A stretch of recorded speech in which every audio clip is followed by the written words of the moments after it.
5 slide હશે ને તો એ તમારા માટેની છે, પણ આપણે કંઈક નવું ભણીને જવાનું છે. આગળ વધીએ, ચાલો. નવો મુદ્દો, ટ્રાઇબલ ડેવલપમેન્ટની વાત થઈ રહી હતી. ટ્રાઇબલ મુવમેન્ટ્સ વિશે આપણે વાત કરશું. જેટલા પણ આદિજાતિ આંદોલનો થયા છે, આદિજાતિ આંદોલનો વિશેની વાત કરશું. એના કારણો કયા કયા હતા એના વિશેની વાત કરશું. અને એ ભણવું આપણા માટે શું કામ જરૂરી છે? તો એ શું કામ જરૂરી છે? તો કે પહેલા અહીંયાથી આપણને 8 માર્ક્સનો મુદ્દો છે, બરાબર. જીપીએસસી ની અંદર મેઇન્સનો મુદ્દો છે, પ્રીની અંદર જોડકાનો મુદ્દો છે, બરાબર. પ્રીની અંદર પેયર્સનો મુદ્દો છે, સેન્ટેન્સનો મુદ્દો છે. આ બધી વસ્તુઓ અહીંયા કામમાં આવે છે. તો ચાલો હવે આપણે આગળ વધીએ, બરાબર. સમજી તો ગયા જશો કે આપણે શું કામ આપણે મહેનત કરી છે આ, બરાબર. ટ્રાઇબલ મુવમેન્ટ્સ ઇન ઇન્ડિયા, આ મારો ઘરનું મટીરિયલ છે, પહેલા જ હું તમને કહું છું, એટલે આ કોઈને હું દેવાનો નથી કે જોઈ છે. જોતું હોય તો એકવાર ખાલી એકવાર કોમેન્ટ કરજો, ન જોતું હોય તોય કોમેન્ટ કરજો. હેડો ભાઈ, ચાલો ભઈલા. એટલે આ 100 માર્કનું વાંચવાનું જ ના હોય.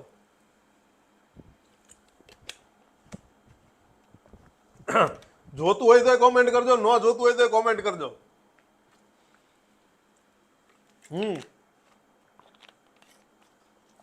ચાલો. ના, મને જે ગમે નહીં, તમે કોઈ કરવાનું હોય ને વાલા. ચાલો આગળ વધીએ નવા મુદ્દા તરફ, બરાબર. હવે ભણવાની વાત કરી, હવે બહુ સિરિયસ થઈ જાઓ, બરાબર. નોટ પેન હાથમાં લઈ લો, ના ખબર પડે કહેજો. ભારતની અંદર આદિવાસી ચળવળોની વાત કરીએ, આદિજાતિ ચળવળો જે કંઈ ભારતની અંદર થઈ ચૂકેલી છે એની વાત કરી, બરાબર. તો અત્યાર સુધીના જે કંઈ ચળવળો થઈ એ 18મી થી લઈ અને 19મી સદીમાં કરવામાં આવી, બરાબર. 18મી થી લઈ અને 19મી સદીની અંદર આ ચળવળો થઈ. ભારતમાં અંગ્રેજોનું એ ટાઈમે શાસન હતું, એટલે 18મી સદી એટલે 19ની વાત, બરાબર. 18મી સદી એટલે 1900ની સાલ, અને એનાથી આગળ 18મી અને 19મી સદીની અંદર આ ચળવળો થઈ છે. ભારતમાં અંગ્રેજોનું શાસન હતું, એ જ સમયની અંદર આદિવાસી ચળવળો જે છે એ સૌથી વ્યાપક બની, હિંસક બની અને ભયાનક રીતે જાણીતી હતી. અત્યારે પણ એના મૂળિયા ક્યાંક ક્યાંક આપણને નડી રહ્યા છે. જે કંઈ વસ્તુઓ અંગ્રેજો આવી ગયા ભારતની અંદર અને પોતાની જે કંઈ રાજનીતિઓ રમીને ગયા છે એ વસ્તુઓ હજી પણ આપણને નડે છે. ઇન શોર્ટ આપણે વાત કરીએ મણિપુર, બરાબર, એ પણ અંગ્રેજોનો ભાગ છે. અરુણાચલ પ્રદેશ અંગ્રેજોનો ભાગ છે, બરાબર. આ બધી વસ્તુ આપણને વારસામાં આપીને ગયા હતા અંગ્રેજો. અંગ્રેજો એક એવી પ્રજાતિ હતી કે તમારી પાર્ટીમાં એક તો વગર બોલ્યા આવી ગયા, જતા રહ્યા ને પાછું ઘર સાફ કર્યા વગરનું ગયા, બરાબર.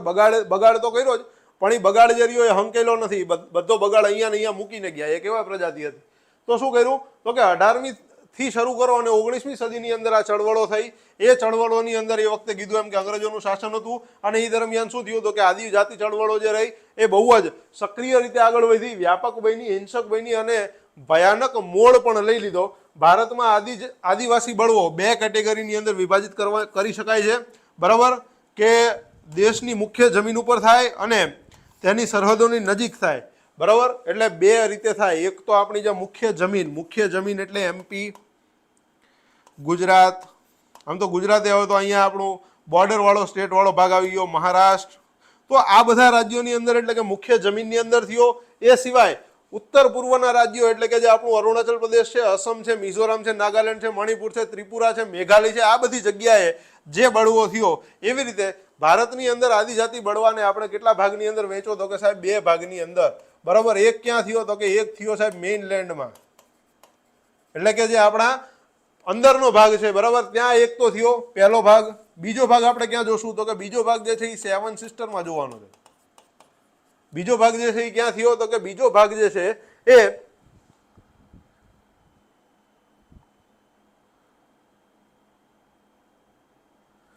હા, અને ઓલું કહેવાય છે ને કે હરેક बात पे कहते हो कि बस तू क्या है, तुम ही बताओ ये अंदाज गुफ्तगू क्या है, रगों में दौड़ते फिरने के हम नहीं कायल, अगर आंख ही से न टपका तो फिर लहू क्या है, बराबर.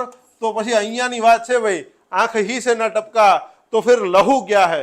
તો મહેનત એવી કરો કે દેખાય, અને ખાલી મહેનત દેખાય એટલી જ નહીં પણ સફળતા લઈને આવે એવી મહેનત કરવાની છે. તો જો આપણે 2 ભાગની અંદર બળવાને વહેંચો. કયા સમયમાં થયો? તો કે 18મી 19મી સદીમાં થયો, બરાબર. અંગ્રેજોના શાસન દરમિયાન થયો, અને આ ચળવળોએ હિંસક મોડ પણ લઈ લીધો. હવે આપણે થોડીક વાત કરીએ કે ચળવળોના કારણો શું રહ્યા. આ ચળવળોના કારણો મુખ્યત્વે શું હતું તો કે મુખ્યત્વે સાહેબ એવી વસ્તુ હતી કે સ્થાયી ખેતી દાખલ થવાથી આદિવાસીઓની જે જમીન હતી એ જતી રહી અને એમને ખેત મજૂર બનવું પડ્યું. એક તો પોતે માલિક હતા, એ માલિકી હક ખોઈ દીધો અને વસ્તુ શું થઈ તો કે પોતે ખેત મજૂર બનવું પડ્યું. એ એમનો સૌથી મોટામાં મોટો અંદરથી મલાલ હતો. એ સિવાય શું થયું તો કે આદિવાસી વસ્તીની સંયુક્ત માલિકીનું માળખું ખાનગી માલિકી સાથે બદલવામાં આવી દીધું. બરાબર, વન પેદાશોનો ઉપયોગ, ખેતીને સ્થાનાંતરિત કરવા જેવી વસ્તુઓ, બરાબર, આ બધી જ વસ્તુઓ, શિકારની પદ્ધતિ, આ બધા ઉપર શું કર્યું, આ બધી જ વસ્તુ ઉપર જે છે એ પ્રતિબંધ મૂકી દીધો. હવે તમારે જે મેઇન મુદ્દા જે હતા જીવન જીવવાના, એ જીવન જીવવાના મુદ્દાઓ જે હતા એને લઈ લીધા અંગ્રેજોએ. શું કર્યું તો કે ખેતી લઈ લીધી, સ્થાયી ખેતી આપી દીધી. બરાબર, એટલે જમીનદારી વસ્તુની શરૂઆત થઈ. એની અંદર એ જમીનદારી વસ્તુમાં કેવી હતી તો કે ભાઈ વ્યાજે પૈસા મળે, પણ જે આપણે પહેલા તો કેવું હતું સાહેબ કે તબક્કાવાર જીવન જીવાતું. બરાબર, તો કે નીચા તબક્કાના જે વ્યક્તિઓ હતા એને મજૂરી ઉપર વસ્તુ કેવી થાય તો કે પૈસા ઓછા મળતા. આ બધા મુદ્દાઓ હતા. બરાબર, આદિવાસીની જે સંયુક્ત માલિકીનું જે માળખું હતું એની વસ્તુ શું થઈ તો કે ખાનગી માલિકીની અંદર આપી દીધી. એ સિવાય શું કર્યું તો કે વન પેદાશો જેટલી હતી ખેતીને સ્થાનાંતરિત કરવામાં આવી. બરાબર, એ સિવાય શું કર્યું તો કે શિકારની જે પદ્ધતિઓ હતી આ તમામ વસ્તુઓ ઉપર એમને પોતે પ્રતિબંધ મૂકી દીધો. એમને એટલે કોને તો કે એમને એટલે અંગ્રેજો દ્વારા આ બધી વસ્તુને પ્રતિબાધિત કરવામાં આવી. એટલે જે જીવન જીવવાના જે મુદ્દાઓ હતા એની ઉપર પ્રતિબંધ મૂકવામાં આવ્યો. આટલા કારણો તો હતા જ, આપણી પાસે આટલા મુદ્દાઓ તો હતા જ.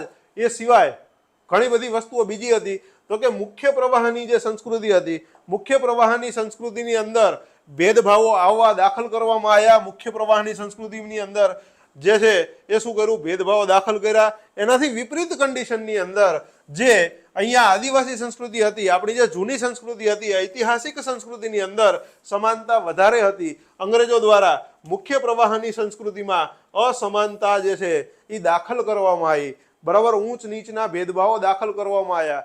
કેટેગરી વાળું જીવન જે છે એ દાખલ કરવામાં આવ્યું. બરાબર, ત્યાંથી આ મુદ્દો ઊભો થયો. પહેલા જે બે ભાઈઓ એક જ થાળીની અંદર જમતા હતા, હવે એ બે ભાઈઓ એક જ થાળીની અંદર નથી જમતા. હવે અહીંથી મુદ્દો ઊભો થાય છે.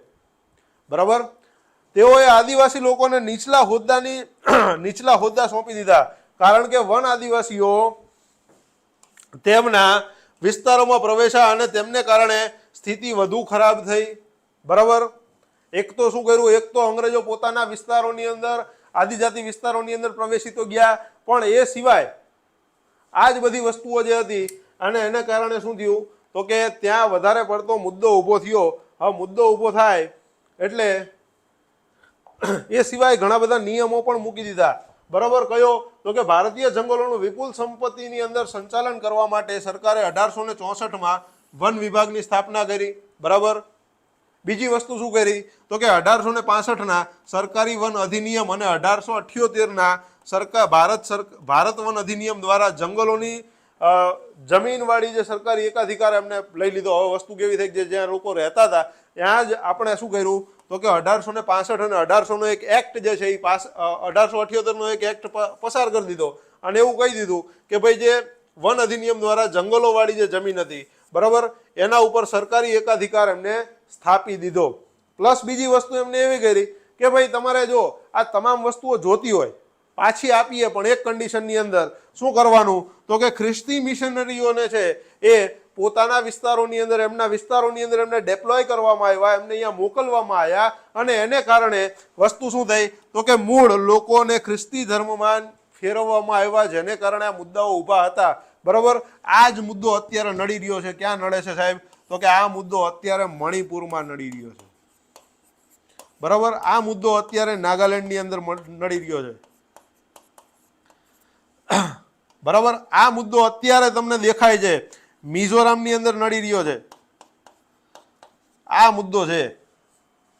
મુદ્દો અહીંયા છે કે ધર્મ પરિવર્તન થયું. હવે વસ્તુ કેવી થઈ તો કે જેટલા પણ અહીંયા મણિપુરની સ્ટેટની વાત કરો તો મણિપુર સ્ટેટ જે છે એ જે તે સમયે 18મી સદીમાં 19મી સદીની અંદર આશરે 99.99%, આશરે ને આ એક્ઝેક્ટ આંકડાઓની વાત કરીએ, બરાબર, અહીંયા 99.99% હિન્દુ ધર્મી લોકો રહેતા હતા.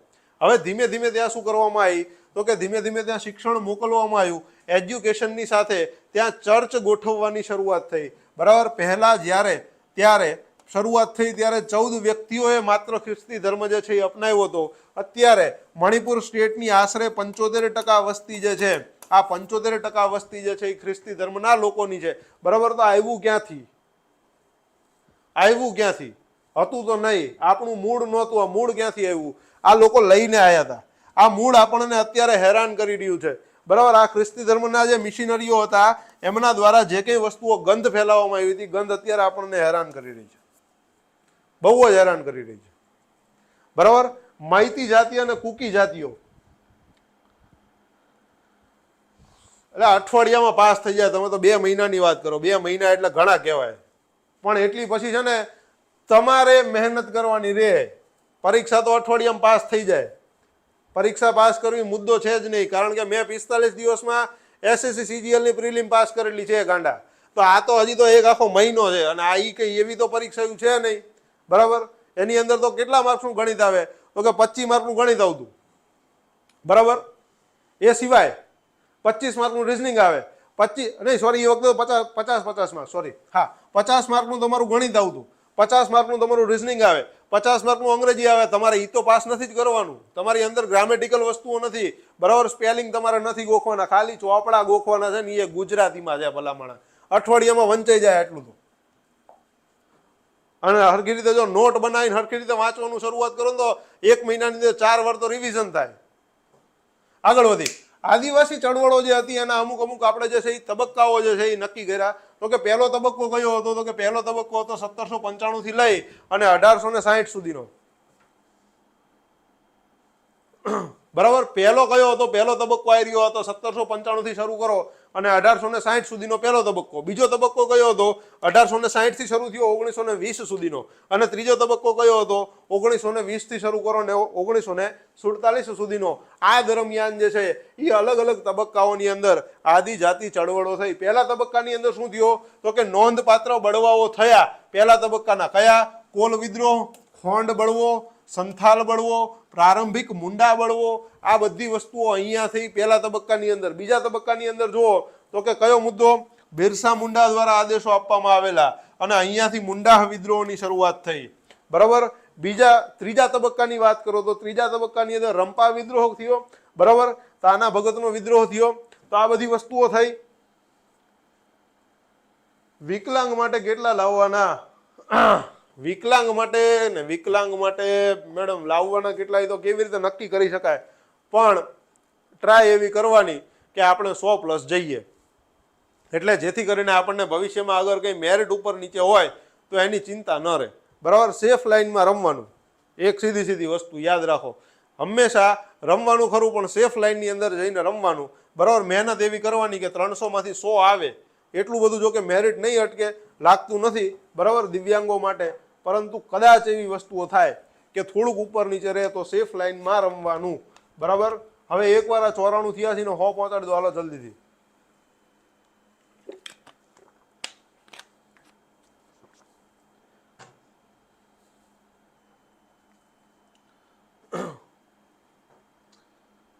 જનરલ માટે વાલા 150 ની આજુબાજુમાં, બરાબર. એપ્રોક્સિમેટલી 150 50% મેરિટ રહેશે, કારણ કે મટીરિયલ કોઈની આગળ નથી, આપણે પહેલી વખત આપીએ છીએ, બરાબર. અત્યાર સુધી જો કે હવે સરકાર પોતે સિલેબસ નક્કી નથી કરી શકી તો પૂછશે શું? પહેલા તો એ નક્કી કરો.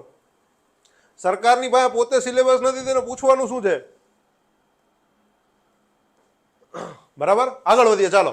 હવે ચળવળોના તબક્કાની વાત થઈ, હવે ચળવળો વિશેની વાત કરી. આ મોસ્ટ IMP વસ્તુઓ છે, ધેટ ઇઝ મોસ્ટ IMP. કદાચ ઓલું તમારા વિધાનોમાં કામમાં આવશે, પણ આ તો નામ પૂછાય છે, બરાબર. આ જોડકાના કામમાં આવશે, આ વસ્તુઓ જોડકાના કામમાં આવશે.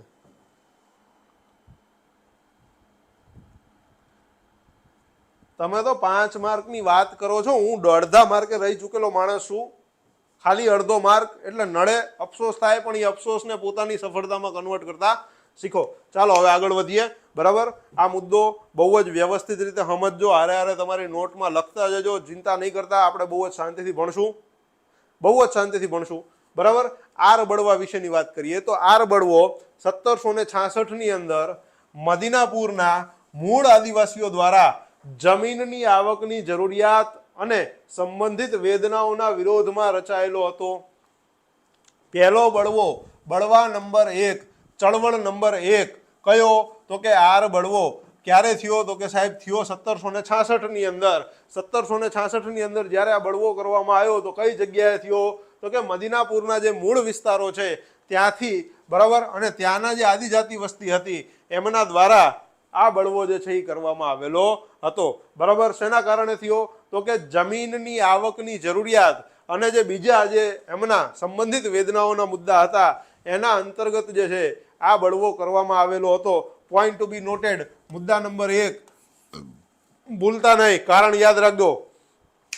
બીજો મુદ્દો, પહરિયાઓનો બળવો. આ વસ્તુ પણ જરાક જોજો. પહરિયાઓનો બળવો ક્યારે થયો? તો કે થયો કઈ જગ્યાએ? પહેલા અહીંયા જો કઈ સાલમાં થયો? 1778 ની અંદર. બરાબર, રાજમહલ હિલ્સના પહરિયાઓએ તેમની જમીન પર બ્રિટિશ અતિક્રમણ સામેની લડત, બરાબર, ની અંદર રાજા જગન્નાથના નેતૃત્વમાં આ લડત જે છે એ પૂરી કરેલી હતી. બરાબર, તો આ વસ્તુ જરાક જોશો. આગળ વધીએ. પહરિયાઓનો બળવો.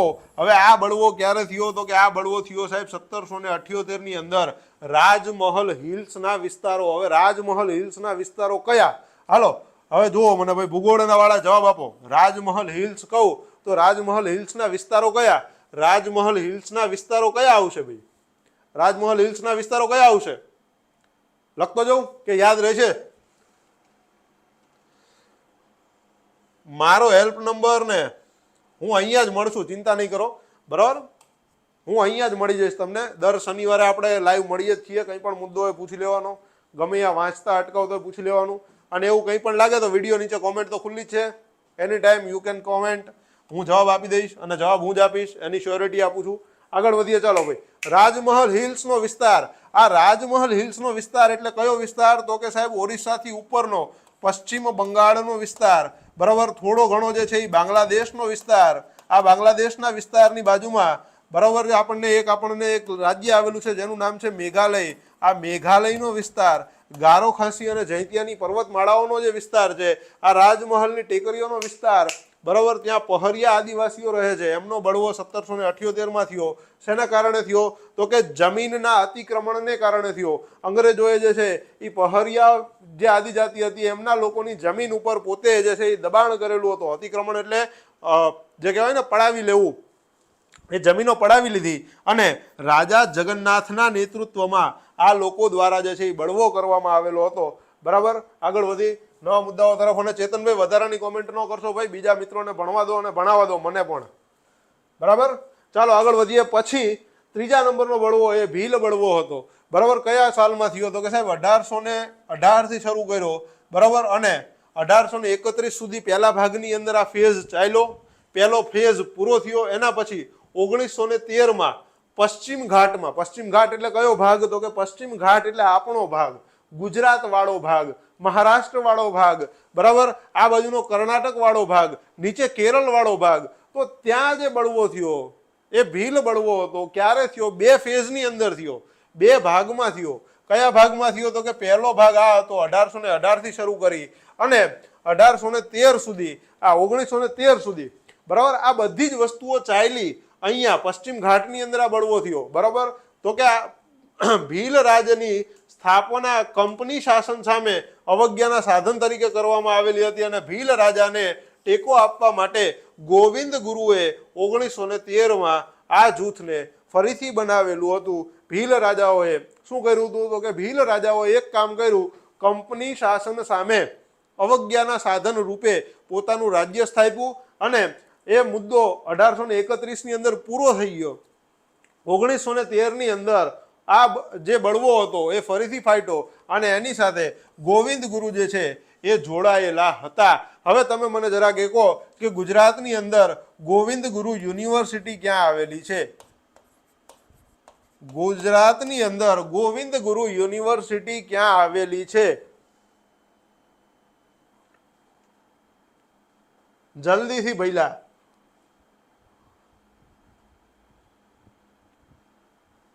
બધું જ કહી દઉં છું ક્યાંથી ડાઉનલોડ કરવું એ હજી મેં લેક્ચર પૂરો નથી કર્યો. ઉતાવળા શું કામ ને થાવ છો? મેં લેક્ચર પૂરો કર્યો? લેક્ચર પૂરો નહીં કરું ને ત્યાં સુધી હું તમને કીધા વગર નહીં જઉં. તમને કીધું તો ખરું કે એની ચિંતા શું કામ ને કરો છો? ગોધરા, બરાબર, આ વસ્તુ યાદ રાખજો. ગોવિંદ ગુરુ યુનિવર્સિટી 1913 ની અંદર આ જૂથો એમને ફરીથી શરૂ કર્યા, એટલે ગુજરાતની વાત છે.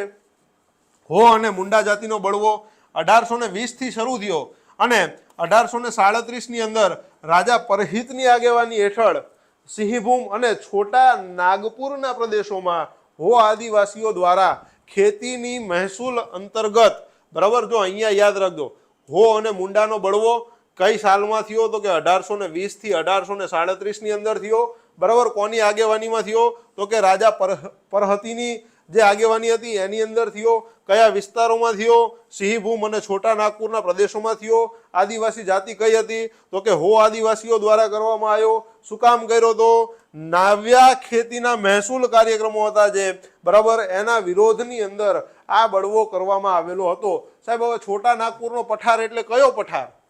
હવે હું તમને એમ કહું સાહેબ, આ સિંહભૂમ અને છોટા નાગપુર જે છે એ છોટા નાગપુરનો પ્રદેશ એટલે કયો પ્રદેશ? તો આપણને ખબર હોવી જોઈએ કે છોટા નાગપુરનો પ્રદેશ એટલે અહીંયા છત્તીસગઢ વાળો પ્રદેશ થવો જોઈએ, ઝારખંડ વાળો પ્રદેશ થવો જોઈએ, બરાબર, એની આજુબાજુનો વિસ્તાર જે છે એ થવો જોઈએ. આપણને જ્યોગ્રાફીની સાથે આ બધી વસ્તુઓ યાદ રાખવાની ભાઈ, બરાબર, કે ભાઈ છોટા નાગપુરનો પઠાર એટલે ક્યાં આવે તો કે છોટા નાગપુરનો પઠાર એટલે જે છે એ આપણને અહીંયા જોવા મળે, છત્તીસગઢમાં જોવા મળે, ઝારખંડમાં જોવા મળે. ત્યાંથી નીચે થોડું ઘણું જે છે એ આંધ્રપ્રદેશ પણ આવી જાય અને ત્યાંથી થોડા ઉપર જાઓ તો મધ્યપ્રદેશનો પ્રદેશ પણ થોડો આવી જાય, થોડો ઓડિશાનો પ્રદેશ પણ અહીંયા આવી જાય, બરાબર. તો આ પ્રદેશોની અંદર હો અને મુંડા જાતિનો બળવો જે છે એ 1820 થી શરૂ કરી અને 1837 સુધી ચાલેલો, બરાબર. રાજા પરહતની જે આગેવાની હતી એ આગેવાનીમાં આ મુદ્દો ચાલેલો, બરાબર. નવા ખેતીના જે મહેસૂલ કરો હતા, બરાબર, બરાબર, આ વસ્તુ ક્યારે તો કે નવા ખેતીના જે મહેસૂલ કાર્યક્રમો હતા તો એના અંતર્ગત એનો વિરોધ કરવા માટે આ બળવો કરવામાં આવેલો હતો. પોઈન્ટ ટુ બી નોટેડ, બરાબર છે. આટલી વસ્તુ અહીંયાથી યાદ રાખશું આ સ્લાઇડની અંદરથી. હવે થોડાક આપણે આગળ વધીએ. રામોસીનો બળવો 1822 થી લઈ અને 1829 ની અંદર કરવામાં આવેલો બળવો હતો, બરાબર. બ્રિટિશ વર્ચસ્વના વિરોધમાં પશ્ચિમ ઘાટની અંદર રામોસી કુળ જે છે એ રામોસી કુળ દ્વારા આ વસ્તુ જે છે એ વસ્તુઓ કરવામાં આવેલી હતી, બરાબર. અને જેની આગેવાની ચિત્તુરસિંહ દ્વારા કરવામાં આવેલી હતી. તો અહીંયા જેટલા વ્યક્તિઓના નામ લેવાય છે એ વ્યક્તિઓના નામ તમારે યાદ રાખવાના છે પહેલા, બરાબર. અહીંયા તમને જેટલા વ્યક્તિઓના નામ દેવાય છે એ વ્યક્તિઓના નામ યાદ રાખજો. ક્યાંયથી મળે ન મળે તો આ વસ્તુઓ કામમાં આવશે, એટલે જ મેં અહીંયા લીધેલા છે. આ મારા ઘરનું પ્રોડક્શન છે, કોઈ મટીરિયલનું પ્રોડક્શન નથી, બરાબર છે. આ મારા ઘરનું પ્રોડક્શન છે. તમારા હાટું 3 દાડા સુધી જાગીના મટીરિયલ બનાવ્યું છે. કોળી બળવો, કોળી બળવો ક્યારે થયો તો કે 1829 ની અંદર ગુજરાત અને મહારાષ્ટ્રની આદિવાસી વસ્તીએ 1829 અને 1839 એ સિવાય 1844-48 માં પણ કંપની નિયંત્રણ સામે બળવો કરેલો હતો. અહીંયા 4-5 ફેઝમાં બળવો થયો. કયા ફેઝમાં? એક ફેઝ 1829 વાળો, 1839 વાળો, 1844 થી 1848 વાળો. આ પ્રદેશો જે હતા ત્યાં કોળી બળવો જે છે એ કરવામાં આવેલો હતો, બરાબર. મેથ્સના પોર્શન માટે માહિતી આપી દઈશ, ચિંતા નહીં કરો, બરાબર. આગળ વધીએ તો કોળી બળવો જે છે એ અહીંયાથી કરવામાં આવ્યો. આમ પણ ગુજરાતની મૂળ આદિજાતિ જે છે એમાં આમનો પણ સમાવેશ કરવામાં આવે છે. કોળી જાતિનો પણ ક્યાંક જે છે સમાવેશ કરવામાં આવે છે. થોડાક હવે અહીંયાથી આગળ વધીએ. કોલ બળવો 1832 ની અંદર જે છે એ છોટા નાગપુરના આદિવાસીઓ, જો અહીંયા કોલ બળવો પણ જોવા મળે, 1832 પણ જોવા મળે, છોટા નાગપુરના આદિવાસીઓ પણ જોવા મળે. બુદ્ધો અને ભગતની આગેવાની હેઠળ, બરાબર, બુદ્ધો અને ભગતની આગેવાની હેઠળ અંગ્રેજો અને શાહુકારો સામે આ બળવો કરવામાં આવેલો હતો. એ સિવાય ખોંડ બળવો 1837 અને 1856 બંગાળથી તમિલનાડુ સુધી, બરાબર છે. ચક્ર બિસોય એ બહારના લોકોને અતિક્રમણ અને નવા કર લાદવાની સામે, જો અહીંયા ચક્ર બિસોય જે છે એ નામ છે, ચક્ર બિસોય જે છે એક નામ છે અને એમની આગેવાનીની અંદર જે છે એ ખોંડ બળવો કરવામાં આવેલો હતો. એ સિવાય ભારતની સૌથી જૂની આદિજાતિ સંથાલ, આ યાદ રાખજો, ભારતની સૌથી જૂની આદિજાતિ, ભારતની સૌથી જૂની આદિજાતિ કઈ છે? સંથાલ છે. આ સંથાલ આદિજાતિ દ્વારા 1855-1856 ની અંદર બિહારમાં સીડો અને કાન્હુની આગેવાની હેઠળ, બરાબર, સીડો અને કાન્હુની આગેવાની હેઠળ, બરાબર, જમીનદારોની સામે આ બળવો કરવામાં આવેલો હતો. એ સિવાય આ બધી જ વસ્તુઓ તમારે યાદ રાખતું જવાનું, હારે હારે લખતા જજો ભાઈ. નાયકડા ચળવળ 1868 ની અંદર મધ્યપ્રદેશ અને ગુજરાતની અંદર આ વસ્તુ કરવામાં આવી હતી. નાયકડા એ ગુજરાતની જાતિ છે, બરાબર. એમના દ્વારા 1868 ની અંદર મધ્યપ્રદેશ અને ગુજરાતમાં જે છે એ ચળવળ થઈ. ધર્મરાજની સ્થાપના માટે જાત શું થયું સર? પીડીએફ મળશે? હા, મળી જાય, ચિંતા નહીં કરો, ટેન્શન નહીં લો, હું તો ખાલી મસ્કરી કરતો, બાકી બધું જ મળશે. ધર્મરાજની સ્થાપના માટે જાતિ હિન્દુઓ અને અંગ્રેજો સામે લડ્યા, બરાબર. કઈ તો કે આ જાતિ જે રહી એ ધર્મરાજની સ્થાપના માટે નાયકડા જાતિ જે છે એ 1868 ની અંદર હિન્દુઓ સામે અને અંગ્રેજો સામે લડી, બરાબર. ખારવારનો બળવો 1870 માં થયો બિહારમાં, બરાબર. સંગઠનોએ રેવન્યુ સેટલમેન્ટને લગતા પગલાનો વિરોધ કરેલો હતો, બરાબર. ઓહોમ જે છે એ ઓહોમ આપણું એક આખું રાજ્ય હતું. કઈ જગ્યાએ? તો કે અસમ રાજ્યની અંદર ઓહોમ વિસ્તાર, ઓહોમ રજવાડું હતું, એમને પણ બળવો કરેલો 1828 થી લઈ અને 1833 ની અંદર. બર્મીઝ યુદ્ધ જે હતું, બળવો એટલે છે ને, બળવો એટલે આંદોલન, બંગ પોકારવો. બળવો એટલે આંદોલન,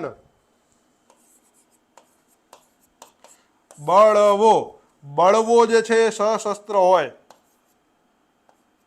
બરાબર. બળવો જે છે એ કેવો હોય? તો કે બળવો સશસ્ત્ર હોય. બળવો જે છે એ કોમ દ્વારા થાય. બળવાનો સમયગાળો નક્કી ન હોય. સંગઠન કાચું પાકું હોય. સંગઠન જે કેવું હોય? કાચું પાકું હોય. આટલા બળવાના લક્ષણો જે યાદ રાખજો. બળવો કેવો હોય? તો કે બળવો સશસ્ત્ર હોય, એમાં કોકનો જીવ જાય અને કોકનો જીવ લેવાય, બરાબર. બળવો જે છે એ કોઈ કોમ દ્વારા થાય. બળવાનો ફેઝ નક્કી ન હોય, બરાબર. સમય નક્કી ન હોય. સંગઠન કેવું હોય? કાચું પાકું હોય. આગેવાનીના ઠેકાણા ન હોય, કઈ આગેવાની નક્કી ન હોય. जिसका भैंस उसी की लाठी, એવી રીતની વાત હોય, એને બળવો કહેવાય. આટલી વસ્તુઓ છે. બળવાની અંદર આટલા લક્ષણો યાદ રાખવાના. જ્યારે ચળવળનો એક અલગ ફેઝ હોય, ચળવળ અલગ અલગ ભાગોની અંદર થાય. ચળવળમાં આગેવાની નક્કી હોય કે આના પછીના લક્ષ્યાંકો નક્કી હોય. બળવાના લક્ષ્યાંકો નક્કી ન હોય પેલા, બરાબર. હવે હું તમને કહું કે ચળવળ, તો ચળવળના આગેવાન નક્કી હોય. દાખલા તરીકે ગાંધીજી ચલાવતા, એ ગાંધીજી શું કરતા? તો કે ગાંધીજી ચળવળ ચલાવતા. આગેવાનો નક્કી હોય, લક્ષ્યાંક નક્કી હોય કે આના પછી આપણને આજ મળવાનું છે, બરાબર. આગેવાની નક્કી કરી લીધી, લક્ષ્યાંકો નક્કી કરી લીધા, બરાબર. આના ફેઝ હોય, તબક્કા નક્કી કરેલા હોય કે આ તબક્કાની અંદર આ ને આ તબક્કાની અંદર આ, બરાબર. અહીંયા જે છે એ ચળવળના નિશાન આપવામાં આવે, બરાબર. ચળવળ થતી હોય તો ચળવળના નિશાન આપવામાં આવે. અહીંયા જે છે એ લોગો બનાવવામાં આવે ટૂંકમાં, બરાબર. ચળવળ હોય તો ચળવળના નિશાન હોય, લોગો હોય, ઝંડો હોય, તિરંગો હોય, કઈ પણ વસ્તુઓ હોય, પણ ત્યાં જે છે એ ચળવળના કોઈ નિશાન હોય. 1857 ની વાત કરો તો 1857 જે છે એ બળવો નહોતો ભઈલા. 1857 જે છે એ ચળવળ હતી. ચળવળ બળવામાં ફરી ગઈ. ચળવળ હતી પણ એ બળવામાં ફરી ગઈ, બરાબર. આ ચળવળની અંદર આપણને નિશાન આપવામાં આવ્યું હતું, બરાબર. ચળવળનું નિશાન શું હતું? તો કે રોટી હતું ને ગુલાબ હતું. 1857 જે હતું એ 1857 જે છે એ બળવો નહોતો, ચળવળ હતી. ચળવળ બળવામાં ફરી ગઈ. શું કામ ફરી? તો કે સાહેબ એની આગેવાની જે રહી ઢીલી પડી, બરાબર. આગેવાનો નક્કી ન થયા. આગળ જે છે એ લક્ષ્યાંકો નક્કી નહોતા, એટલે ચળવળ ધીમે ધીમે બળવામાં ફરતી ગઈ અને એનું નિશાન જે છે રોટી અને ગુલાબ. આ વસ્તુ યાદ રાખજો, ભૂલાય નહીં. 1857 ના ચળવળને નરી આંખે જોવા વાળા વ્યક્તિ સાહિત્યકાર મિર્ઝા ગાલિબ. મિર્ઝા ગાલિબ, બરાબર. મિર્ઝા ગાલિબ, જેમને નરી આંખે જોયેલો છે આ બળવો. 1857 ની ચળવળ એમને નરી આંખે જોયેલી છે અને 1857 ઉપર લખાયેલી પુસ્તક, ભારેલો અગ્નિ. તો આટલી વસ્તુ અહીંયાથી યાદ રાખવાની. ભાઈ આ વસ્તુ ભારતના ઇતિહાસ સાથે જોડાયેલી છે. Done, clear. તો આટલી વસ્તુ અહીંયા જોવાની. આટલી વસ્તુમાં ખબર પડી ગઈ ચળવળ કોને કહેવાય, બળવો કોને કહેવાય, ચળવળની અંદર આગેવાની નક્કી હોય, ઓલામાં કઈ વસ્તુના ઠેકાણા હોય નહીં. ચાલો હવે લાસ્ટ પોઈન્ટ ઉપર, લાસ્ટ મુદ્દો છેલ્લે, પછી આપણે ડાઉનલોડ વિશેની વાત કરી લ્યો. તમને જે જે વસ્તુઓ જે છે એ હતી કે ભાઈ સાહેબ આનું શું આનું શું આનું શું, તો એ બધી જ વસ્તુઓ જે છે આગળ વધીએ. ભારતીય આદિવાસી ચળવળની આ છેલ્લો ફેઝ, છેલ્લી મારી પીપીટી, પણ પછી હું તમને ડાઉનલોડ ક્યાંથી કરવું, મટીરિયલ કેવું હોય છે, એ બધી જ વસ્તુઓની છેલ્લે હું તમને માહિતી આપી દઈશ. બરાબર. ખાસીઓનો બળવો 1830ની અંદર જૈત્યા અને ગારો ટેકરીઓમાં તીરથસિંહે વિદેશી કબજાની સામે બળવો કરેલો હતો. તો તીરથસિંહનું નામ કોની સાથે જોડવાનું, તો કે ખાસીઓના બળવાની સાથે. બરાબર. આ ખાસીઓનો બળવો ક્યારે થયો, તો કે ખાસીઓનો બળવો 1830ની અંદર થયો. બરાબર. જૈત્યા અને ગારોની ટેકરીઓમાં થયો. જૈત્યા અને ગારોની જે ટેકરીઓ રહી કોનો ભાગ છે, તો કે જૈત્યા અને ગારોની ટેકરીઓ હિમાલયનો ભાગ નથી. બરાબર. ઘણા જે છે એ ભૂગોળવાળા સાહેબો ભણાવે છે, તો યાદ રાખજો ભાઈ. શું આ યાદ રાખજો. ઘણા ફેકલ્ટીઝ ભણાવે છે, પણ આ રાજમહલની ટેકરીઓનો ભાગ છે, ડાયા નો થતા કોઈ. ઘણા જેટલા પણ હોય ને ભૂગોળ વાળા, તમારી સામે લેક્ચર લેતા હોય ને પૂછજો કોક દીક, સાહેબ ગારો ખાસી ને જૈત્યા ટેકરીઓ કોનો ભાગ છે, તરત કે છે હિમાલયનો. હિમાલયનો નથી, રાજમહલની ટેકરીઓનો ભાગ છે. હાલો આગળ વધી. સિંગફોસનો બળવો ક્યારે થયો, તો કે 1830ની અંદર. શરૂઆત ક્યાં થઈ, તો કે અસમ અને તેના પ્રદેશોની અંદર, એટલે મેઘાલય અને અસમનો વિસ્તાર. બરાબર. અંગ્રેજોના નિયંત્રણની સામે કરવામાં આવેલો બળવો હતો. બરાબર. કોયાનો બળવો ક્યારે થયો, તો કે 1879 થી લઈ અને 1880 સુધી તોમા સોરા અને રાજા અન્નત્યારની આગેવાની હેઠળ આ બળવો જે છે એ કરવામાં આવ્યો. પૂર્વીય ગોદાવરીના વિસ્તારોની અંદર આ બળવો કરવામાં આવ્યો. બરાબર. મિર્ઝા ગાલિબની કબરો છે.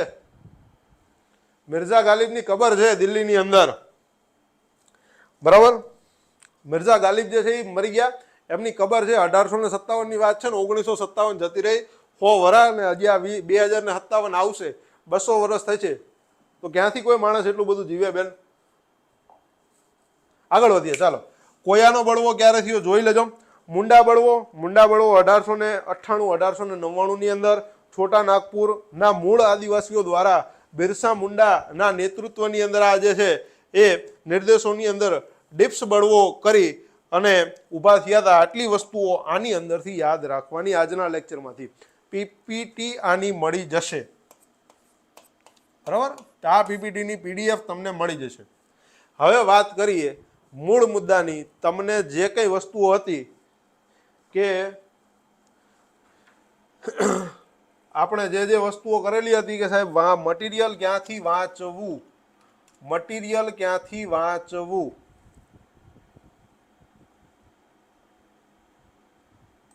Material material material. તો મટીરિયલ જો તમે જેટલા પણ મિત્રો અહીંયા છો એમને ડિસ્ક્રિપ્શન બોક્સમાં જાઓ એટલે તમને DICS GPSC આવી ટેલિગ્રામ ચેનલ મળી જશે. આ ટેલિગ્રામ ચેનલની અંદર તમામ મિત્રોને પીડીએફ્સ મળી જશે. અહીંયા જેટલી પણ પીડીએફ તમને કીધી એ તમામ પીડીએફ જે છે એની અંદર મળી જશે. બરાબર. એટલે ચિંતા કરવાની નહીં. હવે કોઈને કંઈ પૂછવું છે ક્યાંથી મળશે એમ? હવે કોઈને કંઈ ખબર પડશે ભાઈ કે હવે ક્યાંથી મળશે? આ તમને કહી દીધું કે ભાઈ અહીંયાથી મળશે, આ એડ્રેસ છે, અહીં પહોંચી જાઓ. બરાબર. DICS GPSC નામની આપણી ટેલિગ્રામ ચેનલ છે. આ ટેલિગ્રામ ચેનલની અંદર પહોંચી જાઓ અને હાગમટે ડાઉનલોડ કરી લેજો. આ વસ્તુ હાગમટે ડાઉનલોડ કરી લેવાની. બરાબર. ક્લાસ 1 ના અધિકારી અંતર્ગત જણાવો શું જાણવું છે, બોલો ને. કહી દે હાલો.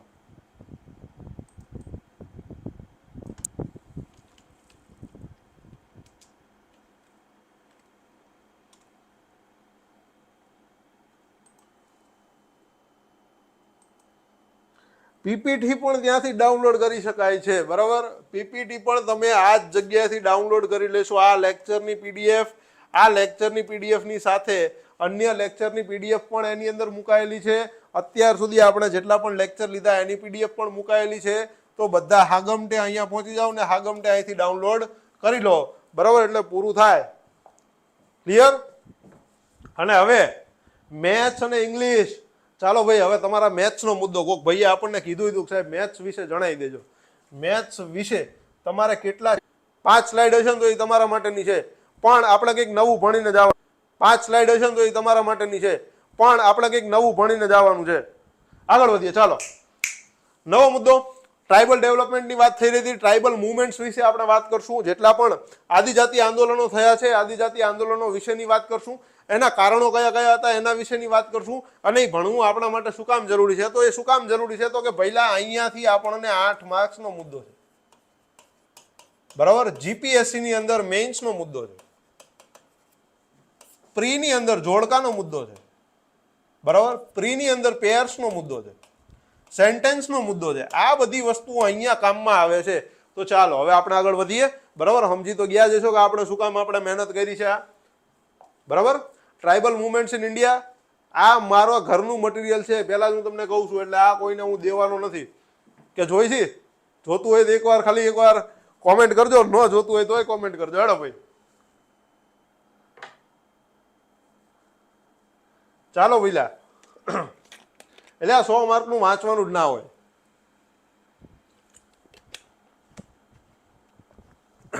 જોતું હોય તો કોમેન્ટ કરજો, ન જોતું હોય તો કોમેન્ટ કરજો.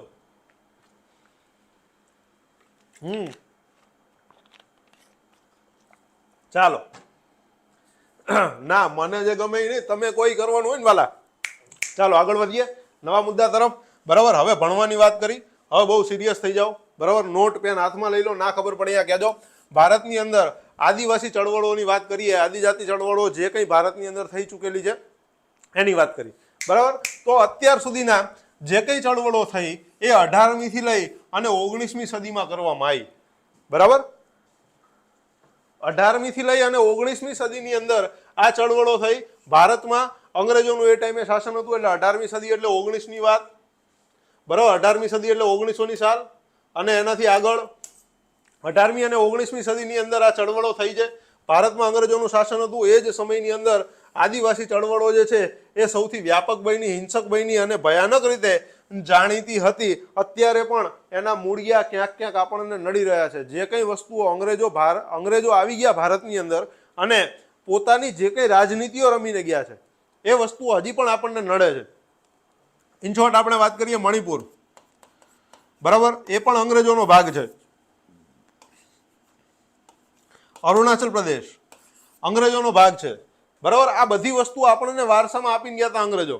અંગ્રેજો એક એવી પ્રજાતિ હતી કે તમારી પાર્ટીમાં એક તો વગર બોલ્યા આવી ગયા, જતા રહ્યા ને પાછું ઘર સાફ કર્યા વગરનું ગયા, બરાબર. બગાડ તો કર્યો જ, પણ એ બગાડ જે રહ્યો એ હંકેલો નથી. બધો બગાડ અહીંયા ને અહીંયા મૂકીને ગયા. એક એવા પ્રજાતિ હતી. તો શું કર્યું? તો કે 18મી થી શરૂ કરો અને 19મી સદીની અંદર આ ચળવળો થઈ. એ ચળવળોની અંદર એ વખતે કીધું એમ કે અંગ્રેજોનું શાસન હતું, અને એ દરમિયાન શું થયું? તો કે આદિજાતિ ચળવળો જે રહી એ બહુ જ સક્રિય રીતે આગળ વધી, વ્યાપક બની, હિંસક બની અને ભયાનક મોડ પણ લઈ લીધો. ભારતમાં આદિવાસી બળવો 2 કેટેગરીની અંદર વિભાજિત કરી શકાય છે, બરાબર. કે દેશની મુખ્ય જમીન ઉપર થાય અને તેની સરહદોની નજીક થાય, બરાબર. એટલે 2 રીતે થાય. એક તો આપણી જે મુખ્ય જમીન એટલે એમપી, ગુજરાત. આમ તો ગુજરાતે હવે તો અહીંયા આપણું બોર્ડર વાળો સ્ટેટ વાળો ભાગ આવી ગયો, મહારાષ્ટ્ર. તો આ બધા રાજ્યોની અંદર એટલે કે મુખ્ય જમીનની અંદર થયો. એ સિવાય ઉત્તર પૂર્વના રાજ્યો એટલે કે જે આપણું અરુણાચલ પ્રદેશ છે, અસમ છે, મિઝોરમ છે, નાગાલેન્ડ છે, મણિપુર છે, ત્રિપુરા છે, મેઘાલય છે, આ બધી જગ્યાએ જે બળવો થયો. એવી રીતે ભારતની અંદર આદિજાતિ બળવાને આપણે કેટલા ભાગની અંદર વેચો? તો કે સાહેબ 2 ભાગની અંદર, બરાબર. એક ક્યાં થયો? તો કે એક થયો સાહેબ મેઇનલેન્ડમાં, એટલે કે જે આપણા અંદરનો ભાગ છે, બરાબર. ત્યાં એક તો થયો પહેલો ભાગ. બીજો ભાગ આપણે ક્યાં જોશું? તો કે બીજો ભાગ જે છે એ 7 સિસ્ટરમાં જોવાનો છે. બીજો ભાગ જે છે એ ક્યાં થયો? તો કે બીજો ભાગ જે છે એ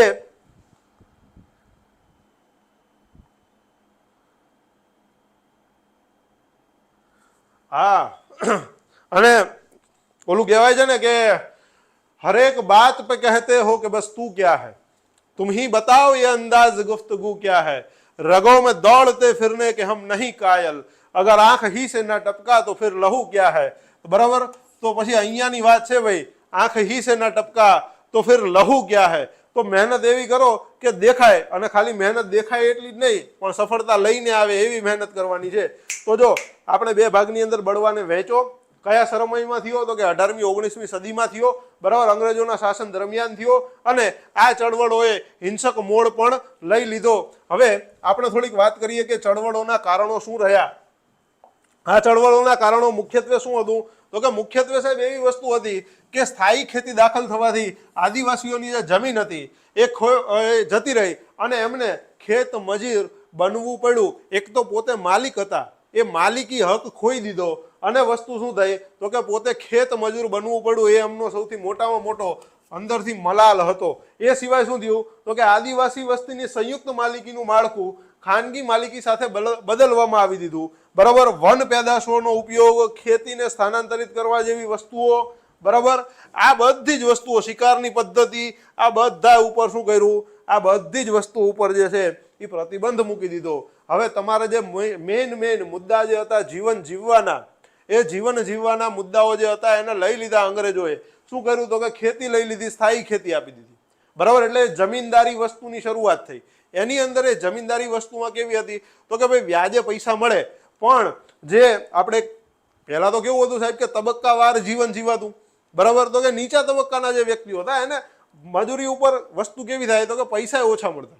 આ બધા મુદ્દાઓ હતા, બરાબર। આદિવાસીની જે સંયુક્ત માલિકીનું જે માળખું હતું એની વસ્તુ શું થઈ તો કે ખાનગી માલિકીની અંદર આપી દીધી। એ સિવાય શું કર્યું તો કે વન પેદાશો જેટલી હતી ખેતીને સ્થાનાંતરિત કરવામાં આવી, બરાબર। એ સિવાય શું કર્યું તો કે શિકારની જે પદ્ધતિઓ હતી આ તમામ વસ્તુઓ ઉપર એમને પોતે પ્રતિબંધ મૂકી દીધો। એમને એટલે કોને તો કે એમને એટલે અંગ્રેજો દ્વારા આ બધી વસ્તુને પ્રતિબાધિત કરવામાં આવી। એટલે જે જીવન જીવવાના જે મુદ્દાઓ હતા એની ઉપર પ્રતિબંધ મૂકવામાં આવ્યો। આટલા કારણો તો હતા જ, આપણી પાસે આટલા મુદ્દાઓ તો હતા જ।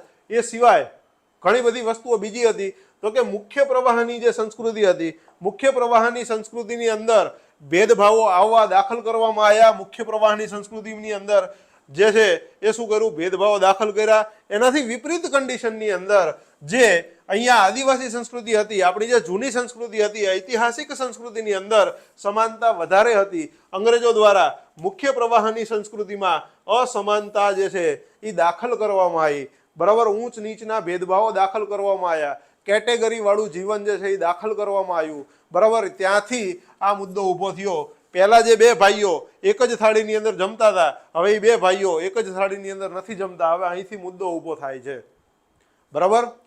તેઓએ આદિવાસી લોકોને નીચલા હોદ્દા સોંપી દીધા, કારણ કે વન આદિવાસીઓ તેમના વિસ્તારોમાં પ્રવેશ્યા અને તેમને કારણે સ્થિતિ વધુ ખરાબ થઈ, બરાબર।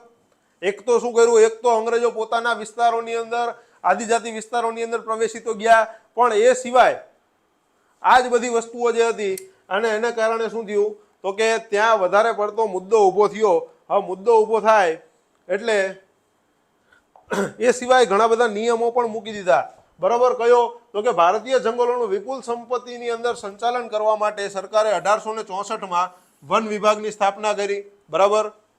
બીજી વસ્તુ શું કરી તો કે 1865ના સરકારી વન અધિનિયમ અને 1878ના ભારત વન અધિનિયમ દ્વારા જંગલોની જમીનવાળી જે સરકારી એકાધિકાર એમને લઈ લીધો। હવે વસ્તુ કેવી થઈ કે જ્યાં લોકો રહેતા હતા ત્યાં જ આપણે શું કર્યું તો કે 1865 અને 1800નો એક એક્ટ જે છે એ 1878નો એક એક્ટ પસાર કરી દીધો, અને એવું કહી દીધું કે ભાઈ જે વન અધિનિયમ દ્વારા જંગલોવાળી જે જમીન હતી, બરાબર, એના ઉપર સરકારી એકાધિકાર એમને સ્થાપી દીધો।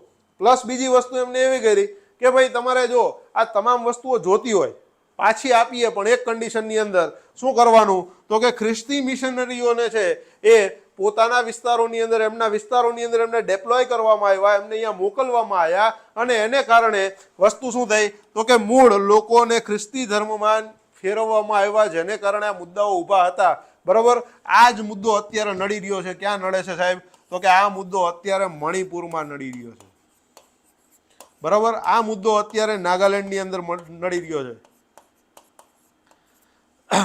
બરાબર, આ મુદ્દો અત્યારે તમને દેખાય છે, મિઝોરમની અંદર નડી રહ્યો છે, આ મુદ્દો છે. મુદ્દો અહીંયા છે કે ધર્મ પરિવર્તન થયું. હવે વસ્તુ કેવી થઈ તો કે જેટલા પણ અહીંયા મણિપુરની સ્ટેટની વાત કરો તો મણિપુર સ્ટેટ જે છે એ જે તે સમયે 18મી સદીમાં 19મી સદીની અંદર આશરે 99.99%, આશરે ને આ એક્ઝેક્ટ આંકડાઓની વાત કરીએ, બરાબર, અહીંયા 99.99% હિન્દુ ધર્મી લોકો રહેતા હતા.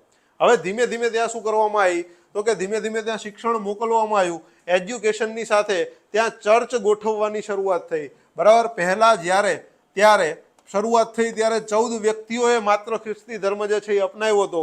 અત્યારે મણિપુર સ્ટેટની આશરે 75% વસ્તી જે છે, આ 75% વસ્તી જે છે એ ખ્રિસ્તી ધર્મના લોકોની છે. બરાબર, તો આવ્યું ક્યાંથી? હતું તો નહીં, આપણું મૂળ નહોતું. આ મૂળ ક્યાંથી આવ્યું? આ લોકો લઈને આવ્યા હતા. આ મૂળ આપણને અત્યારે હેરાન કરી રહ્યું છે. બરાબર, આ ખ્રિસ્તી ધર્મના જે મિશનરીઓ હતા એમના દ્વારા જે કઈ વસ્તુઓ ગંધ ફેલાવવામાં આવી હતી, ગંધ અત્યારે આપણને હેરાન કરી રહી છે, બહુ જ હેરાન કરી રહી છે. બરાબર, માહિતી જાતિ અને કુકી જાતિઓ એટલે અઠવાડિયામાં પાસ થઈ જાય. તમે તો 2 મહિનાની વાત કરો, 2 મહિના એટલે ઘણા કહેવાય, પણ એટલી પછી છે ને તમારે મહેનત કરવાની રહે. પરીક્ષા તો અઠવાડિયામાં પાસ થઈ જાય. પરીક્ષા પાસ કરવી મુદ્દો છે જ નહીં, કારણ કે મેં 45 દિવસમાં SSC CGL ની પ્રિલિમ પાસ કરેલી છે ગાંડા. તો આ તો હજી તો એક આખો મહિનો છે, અને આ કઈ એવી તો પરીક્ષા છે નહીં. બરાબર, એની અંદર તો કેટલા માર્ક્સનું ગણિત આવે તો કે 25 માર્કનું ગણિત આવતું.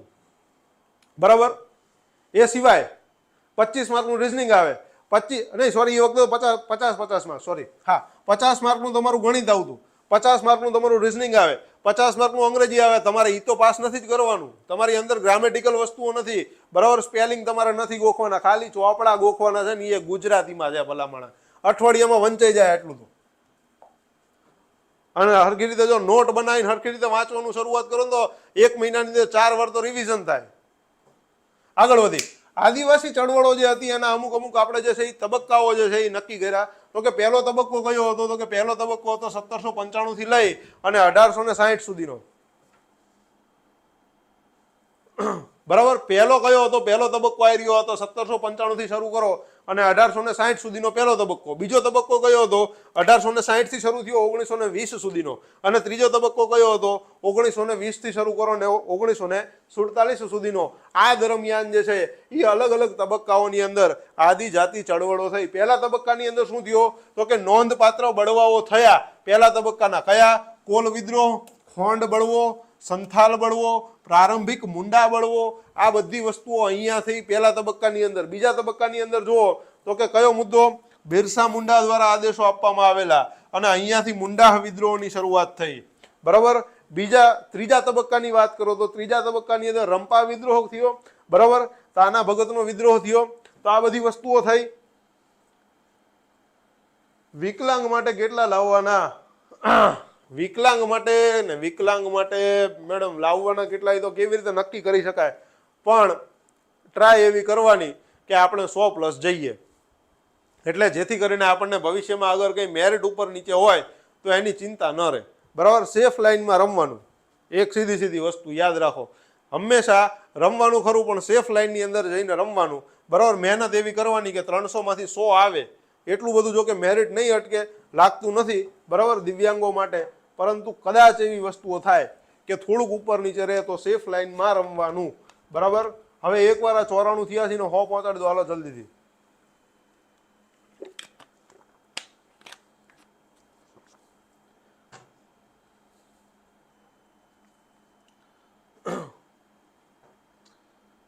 જનરલ માટે વાલા 150 ની આજુબાજુમાં. બરાબર, એપ્રોક્સિમેટલી 150, 50% મેરિટ રહેશે. કારણ કે મટીરિયલ કોઈની આગળ નથી, આપણે પહેલી વખત આપીએ છીએ. બરાબર, અત્યાર સુધી જો કે હવે સરકાર પોતે સિલેબસ નક્કી નથી કરી શકી તો પૂછશે શું? પહેલા તો એ નક્કી કરો. સરકારની પાસે પોતે સિલેબસ નથી, તેને પૂછવાનું શું છે? બરાબર, આગળ વધીએ. ચાલો હવે ચળવળોના તબક્કાની વાત થઈ. હવે ચળવળો વિશેની વાત કરીએ. આ મોસ્ટ આઈએમપી વસ્તુઓ છે. That is most IMP. કદાચ ઓલું તમારા વિધાનોમાં કામમાં આવશે, પણ આ તો નામ પૂછાય છે. બરાબર, આ જોડકાના કામમાં આવશે. આ વસ્તુઓ જોડકાના કામમાં આવશે.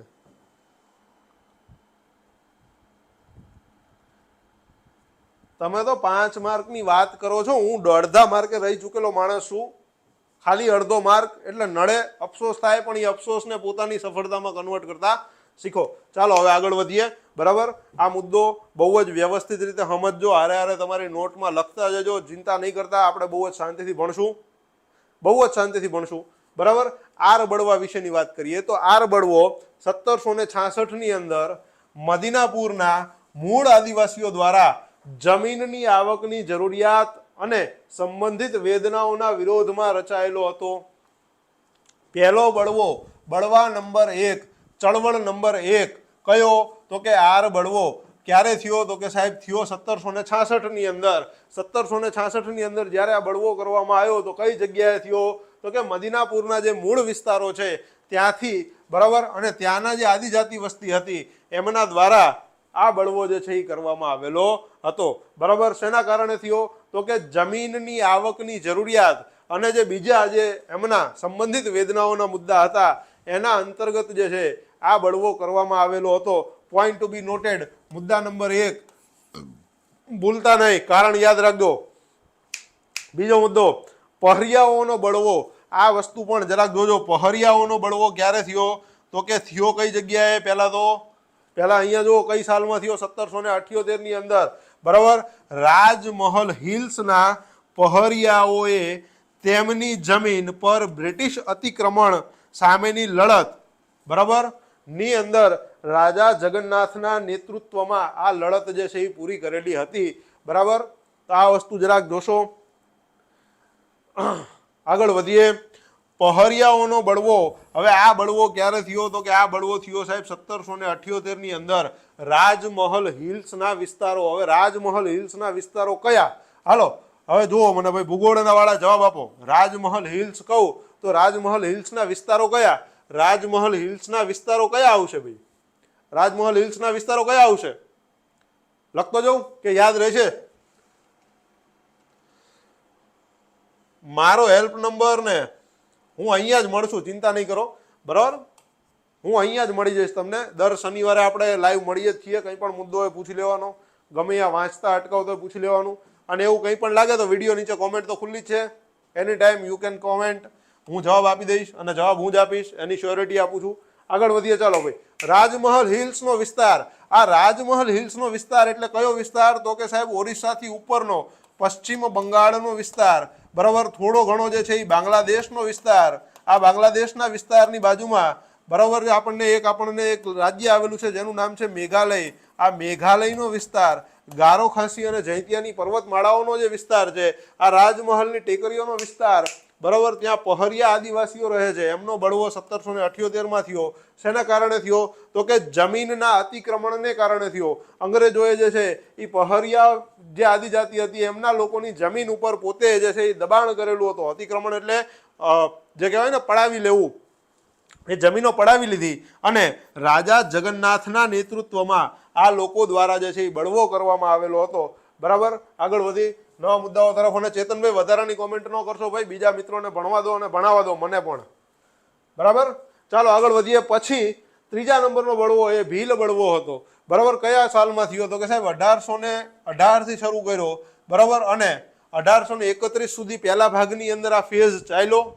પહેલો ફેઝ પૂરો થયો. એના પછી 1913માં પશ્ચિમ ઘાટમાં, પશ્ચિમ ઘાટ એટલે કયો ભાગ? તો કે પશ્ચિમ ઘાટ એટલે આપણો ભાગ, ગુજરાત વાળો ભાગ, મહારાષ્ટ્ર વાળો ભાગ. બરાબર, આ બાજુનો કર્ણાટક વાળો ભાગ, નીચે કેરળ વાળો ભાગ. તો ત્યાં જે બળવો થયો એ ભીલ બળવો હતો. ક્યારે થયો? બે ફેઝની અંદર થયો, બે ભાગમાં થયો. કયા ભાગમાં થયો? તો કે પહેલો ભાગ આ હતો 1818થી શરૂ કરી અને 1813 સુધી, આ 1913 સુધી. બરાબર, આ બધી જ વસ્તુઓ ચાલી અહીંયા પશ્ચિમ ઘાટની અંદર આ બળવો થયો. બરાબર, તો કે ભીલ રાજની સ્થાપના કંપની શાસન સામે અવજ્ઞાના સાધન તરીકે કરવામાં આવેલી હતી અને ભીલ રાજાને ટેકો આપવા માટે ગોવિંદ ગુરુએ 1913માં આ જૂથને ફરીથી બનાવેલું હતું. ભીલ રાજાઓએ શું કર્યું હતું? તો કે ભીલ રાજાઓએ એક કામ કર્યું, કંપની શાસન સામે અવજ્ઞાના સાધન રૂપે પોતાનું રાજ્ય સ્થાપ્યું અને એ મુદ્દો 1831 ની અંદર પૂરો થઈ ગયો. 1913 ની અંદર આ જે બળવો હતો એ ફરીથી ફાટ્યો અને એની સાથે ગોવિંદ ગુરુ જે છે એ જોડાયેલા હતા. હવે તમે મને જરા કહો કે ગુજરાતની અંદર ગોવિંદ ગુરુ યુનિવર્સિટી ક્યાં આવેલી છે? ગુજરાતની અંદર ગોવિંદ ગુરુ યુનિવર્સિટી ક્યાં આવેલી છે? જલ્દીથી ભઈલા.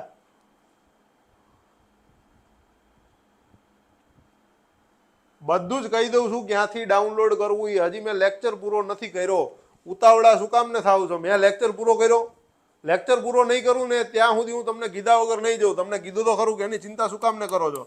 ગોધરા, બરાબર, આ વસ્તુ યાદ રાખજો. ગોવિંદ ગુરુ યુનિવર્સિટી 1913 ની અંદર આ જૂથો એમને ફરીથી શરૂ કર્યા. એટલે ગુજરાતની વાત છે.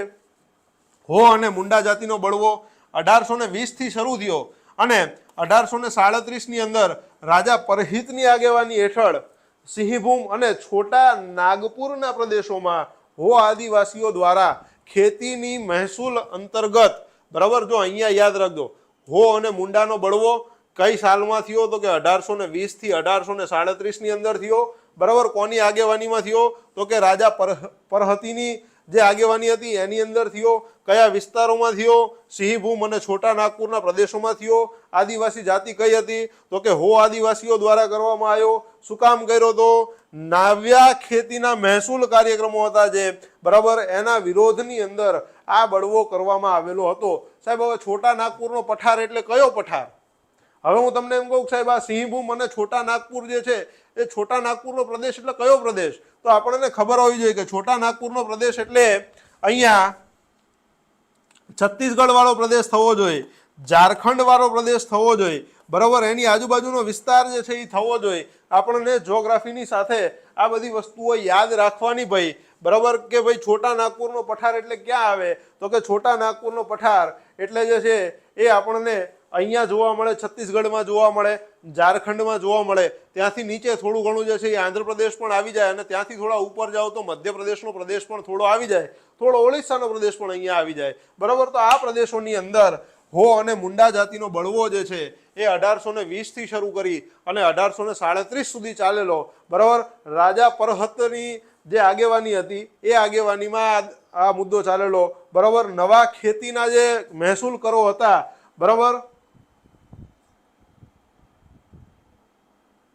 બરાબર, આ વસ્તુ ક્યારે? તો કે નવા ખેતીના જે મહેસૂલ કાર્યક્રમો હતા તો એના અંતર્ગત એનો વિરોધ કરવા માટે આ બળવો કરવામાં આવેલો હતો. પોઈન્ટ ટુ બી નોટેડ. બરાબર છે, આટલી વસ્તુ અહીંયાથી યાદ રાખશું આ સ્લાઇડની અંદરથી. હવે થોડાક આપણે આગળ વધીએ.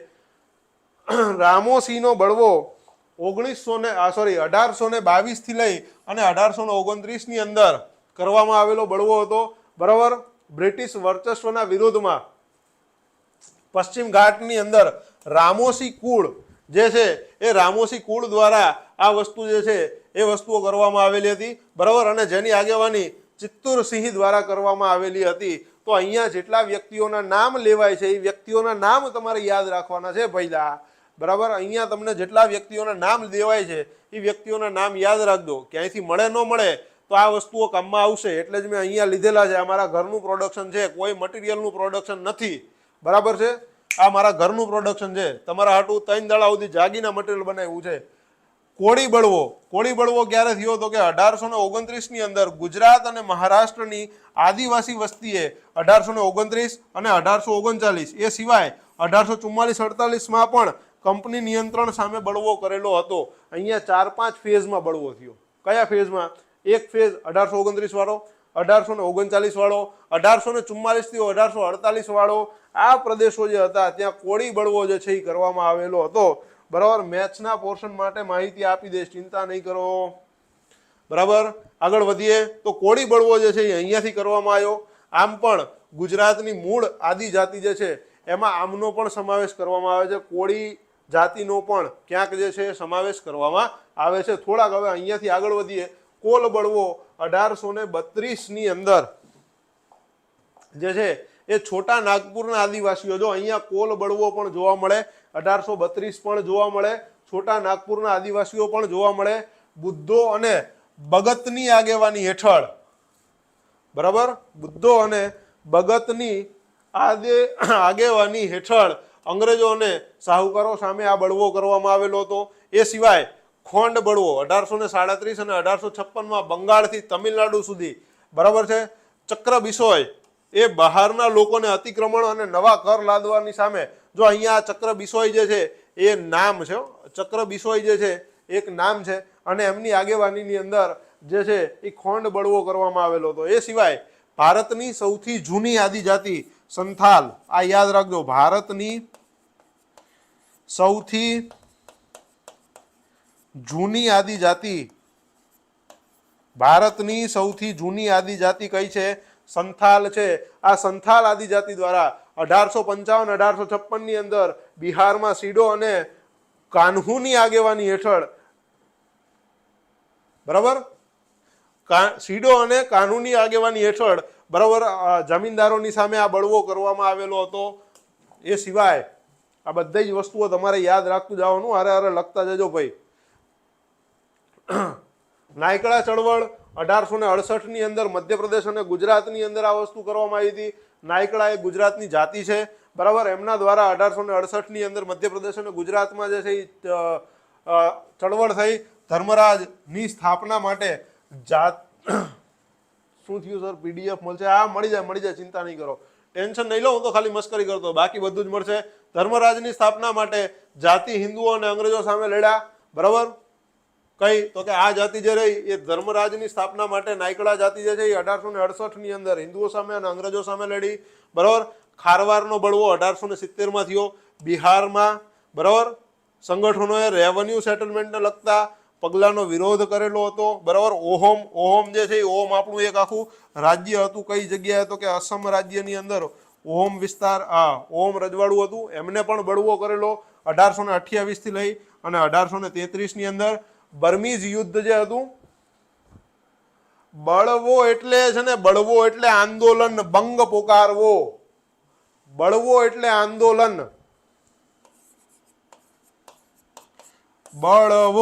બળવો જે છે એ સશસ્ત્ર હોય,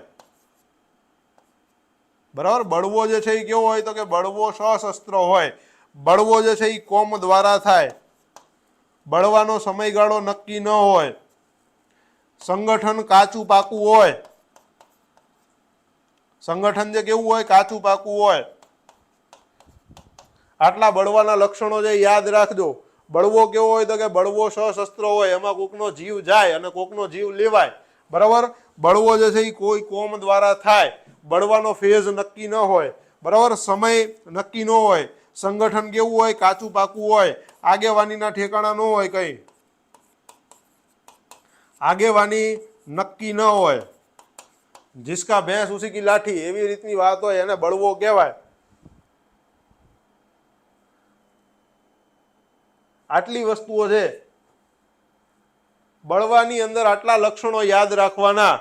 જ્યારે ચળવળનો એક અલગ ફેઝ હોય, ચળવળ અલગ અલગ ભાગોની અંદર થાય, ચળવળમાં આગેવાની નક્કી હોય કે આના પછીના લક્ષ્યાંકો નક્કી હોય, બળવાના લક્ષ્યાંકો નક્કી ન હોય પેલા, બરાબર. હવે હું તમને કહું કે ચળવળ, તો ચળવળના આગેવાન નક્કી હોય. દાખલા તરીકે ગાંધીજી ચલાવતા, એ ગાંધીજી શું કરતા? તો કે ગાંધીજી ચળવળ ચલાવતા.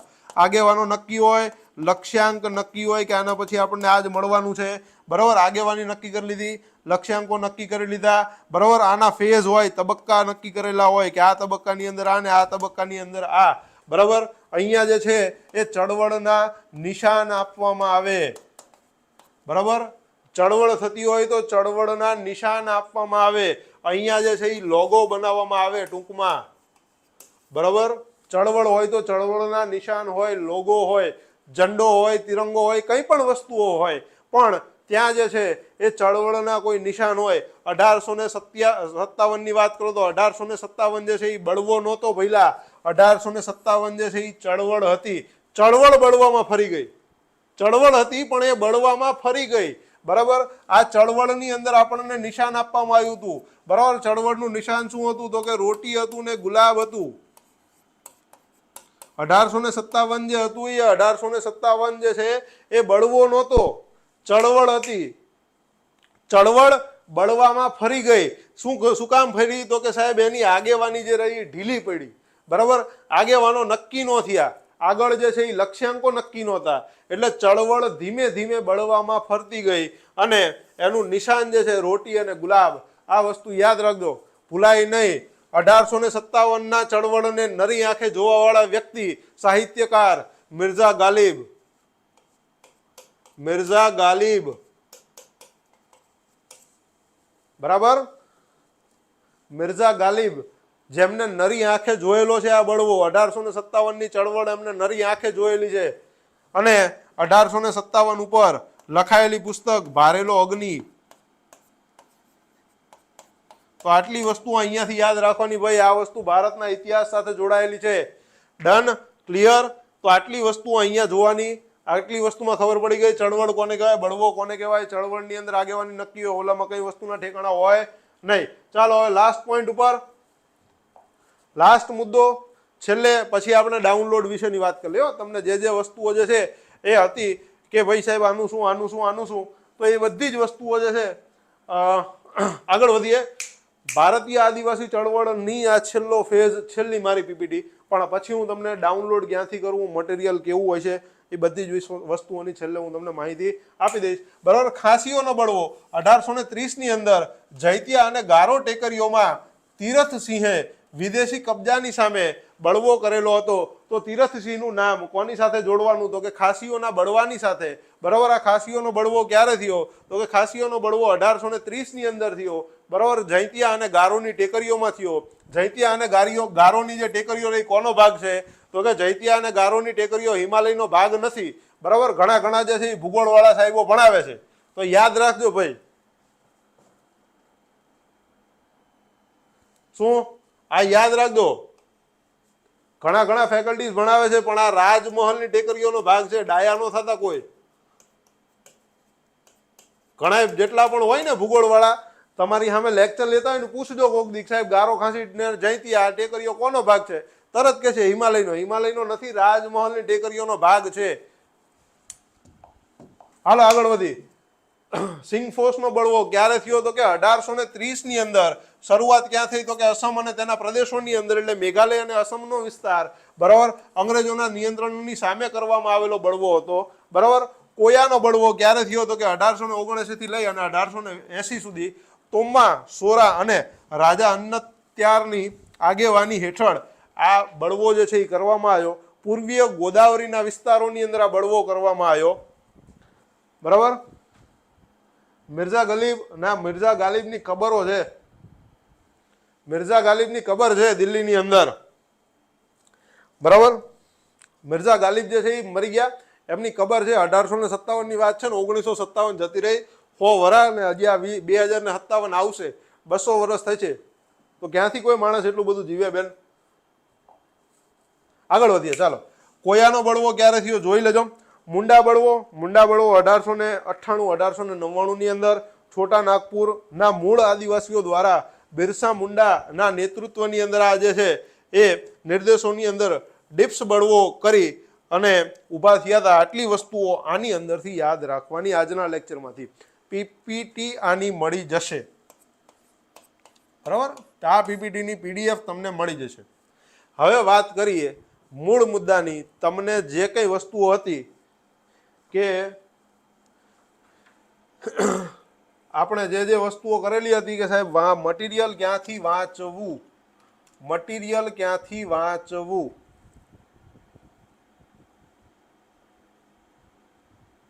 મટીરિયલ. તો મટીરિયલ જો તમે જેટલા પણ મિત્રો અહીંયા છો એમને ડિસ્ક્રિપ્શન બોક્સમાં જાઓ એટલે તમને DICS GPSC આવી ટેલિગ્રામ ચેનલ મળી જશે. આ ટેલિગ્રામ ચેનલની અંદર તમામ મિત્રોને PDFs મળી જશે. અહીંયા જેટલી પણ PDF તમને કીધી એ તમામ PDFs જે છે એની અંદર મળી જશે. બરાબર, એટલે ચિંતા કરવાની નહીં. હવે કોઈને કંઈ પૂછવું છે ક્યાંથી મળશે એમ? હવે કોઈને કંઈ ખબર પડશે ભાઈ કે હવે ક્યાંથી મળશે? આ તમને કહી દીધું કે ભાઈ અહીંયાથી મળશે, આ એડ્રેસ છે, અહીં પહોંચી જાઓ. બરાબર, DICS GPSC નામની આપણી ટેલિગ્રામ ચેનલ છે. આ ટેલિગ્રામ ચેનલની અંદર પહોંચી જાઓ અને હાગમટે ડાઉનલોડ કરી લેજો. આ વસ્તુ હાગમટે ડાઉનલોડ કરી લેવાની. બરાબર. ક્લાસ 1 ના અધિકારી અંતર્ગત જણાવો શું જાણવું છે, બોલો ને. કહી દે હાલો.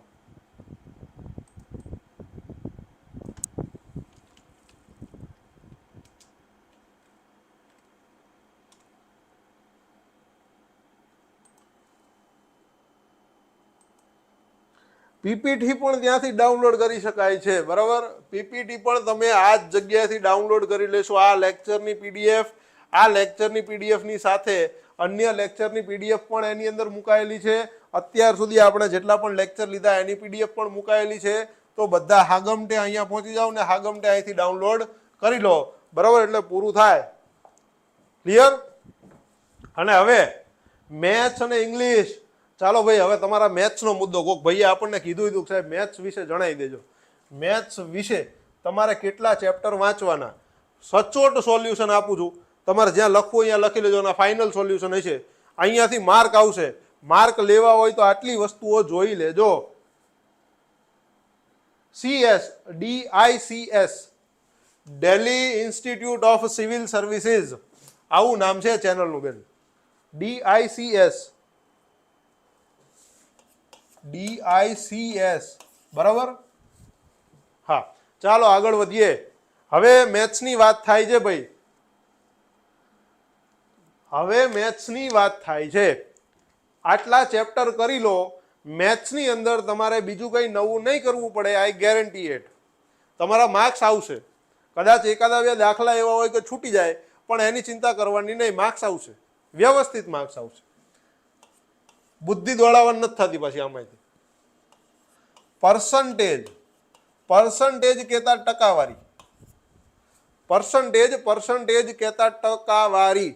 હવે ટકાવારીને આપણે 4 ભાગની અંદર ડિવાઇડેડ કરતા હોય. એક તો સ્વયંભૂ પોતે છે જ. બરાબર, મહારાજ અહીંયા બિરાજમાન છે. એ સિવાય એની સાથે સિમ્પલ ઇન્ટરેસ્ટ આવશે. સિમ્પલ ઇન્ટરેસ્ટ એટલે સાદું વ્યાજ. આ બધાને આવડવું જોઈએ. ટકાવારી ગોતતા આવડતું હોય તો સિમ્પલ ઇન્ટરેસ્ટ આવડે. બીજું કમ્પાઉન્ડ ઇન્ટરેસ્ટ એટલે કે ચક્રવૃદ્ધિ વ્યાજ. આ તમને આવડવું જોઈએ. બરાબર. કમ્પાઉન્ડ ઇન્ટરેસ્ટ એટલે ચક્રવૃદ્ધિ વ્યાજ. આ તમને ગોતતા આવડવું જોઈએ. અને ત્રીજી વસ્તુ છે, એ ત્રીજી વસ્તુ છે તમારું નફો અને ખોટ. બરાબર, એટલે કે પ્રોફિટ એન્ડ લોસ.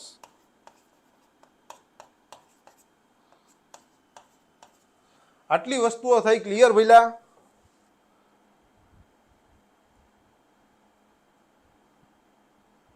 આગળ ચાલો.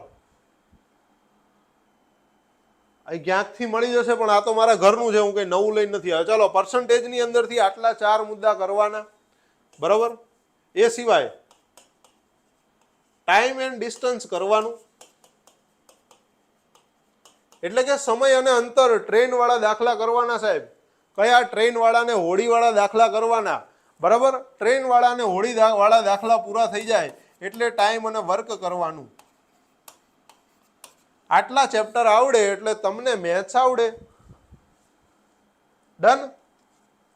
હવે કોઈને મેથ્સમાં કઈ ડાઉટ? આટલા જ મુદ્દા કરવાના. 4 આ ને 2 આ 6. આની અંદરથી મોસ્ટ ઓફ ક્વેશ્ચન્સ તમારા કવર થઈ જાય. પછી તમને કંઈ એવું લાગે કે ભાઈ મારે ભૂમિતિ કરવું છે ને આ કરવું છે ને તે કરવું છે ને એ બધું પછી કરવાનું. પહેલા મુદ્દો આપણો એટલો હોવો જોઈએ કે આ વસ્તુ આપણી ક્લિયર થઈ જાય. આ 6 ચેપ્ટર તમારા ગણિતના કોર ચેપ્ટર છે. આના રિલેટેડ ટાઈમ એન્ડ ડિસ્ટન્સને શીખવા માટે અને ટાઈમ એન્ડ વર્કને શીખવા માટે તમારે HCF LCMની જરૂર પડે, રેશિયો પ્રપોલ્શનની જરૂર પડે, એલિગેશન મિક્સચરની જરૂર પડે. તો આ બધી જ વસ્તુઓની જરૂર પડશે. બરાબર. તો અહીંયાથી આ ચેપ્ટર શીખવા માટે થોડીક તમારી મહેનત પણ જરૂર પડશે. બરાબર. તો આટલી વસ્તુઓ શીખી લો એટલે તમારા ગણિતના કોર ચેપ્ટર પૂરા થયા.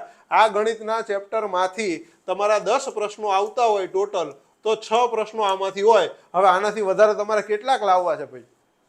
બરાબર. અને આ દાખલા ગણતા ટાઈમ ન જાય. આ દાખલા 6 દાખલા ગણતા ટાઈમ જાય નહીં. સૌથી સહેલામાં સહેલા દાખલાઓ હોય. આ 10 માંથી 6 આવડવા જોઈએ. આગળ વધી નવા મુદ્દા તરફ. હવે બીજો મુદ્દો, ઇંગ્લિશ તમારું આવવાનું નથી. હવે વાત કરી તમારા રીઝનિંગની. બરાબર. હવે વાત કરીએ તમારા રીઝનિંગની. હવે આ મુદ્દો છે તમારા પ્રેક્ટિસ વિશેનો. પહેલા તમારે ચેપ્ટર જે શીખવાનું છે એ શીખવાનું છે કોડિંગ અને ડીકોડિંગ. કોડિંગ અને ડીકોડિંગ શીખવાનું છે. આ શબ્દ આવી રીતે લખેલો હોય તો કેવી રીતે લખાય, આ શબ્દ આવી રીતે લખેલો છે તો આગળના જેટલા પણ છે એ કેવી રીતે લખાય. બીજો મુદ્દો થાય તમારો ડાયરેક્શન ટેસ્ટનો. બરાબર. આ મુદ્દો તમારો થાય ડાયરેક્શન ટેસ્ટનો. અહીંયાથી તમારે આ વસ્તુ લેવાની. એટલે 2 ચેપ્ટર થયા. હવે તમારે અહીંયા બીજી વસ્તુ જોવાની છે સિરીઝ. બરાબર. ત્રીજી વસ્તુ કઈ જોવાની છે સિરીઝ. તો હવે તમારા અહીંયા ગણિતના ટોટલ 15 પ્રશ્નો આવતા એટલે રીઝનિંગના કેટલા 5 પ્રશ્નો આવે. 5 માંથી 3 પ્રશ્નો આવી હોય. હવે કોઈને કઈ પૂછવું છે?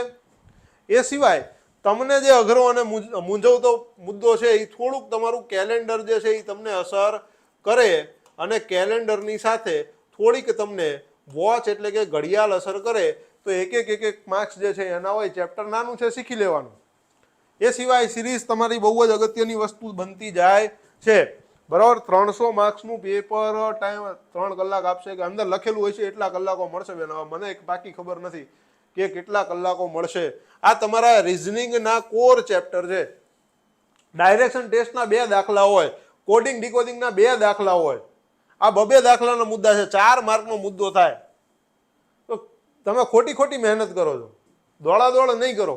તમારું પેપર ઉપાડો. પેપર ઉપાડ્યા પછી તમને ખબર પડવી જોઈએ.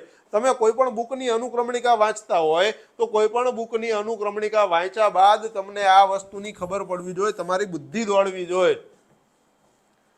તમારી બુદ્ધિ દોડવી જોઈએ કે સાહેબ આ કોર છે, અહીંયાથી 8 પ્રશ્ન આવે છે તો મહેનત આની કરાય. 8 ની વાયલા 9 ની ન કરાય. કારણ કે 9 હાટું 9 ચેપ્ટર વાંચવા પડે. નો એવી મહેનત કરાય. આગળ વધશું. થોડીક આપણે વાત કરશું. બરાબર. હવે જોઈ લીધો.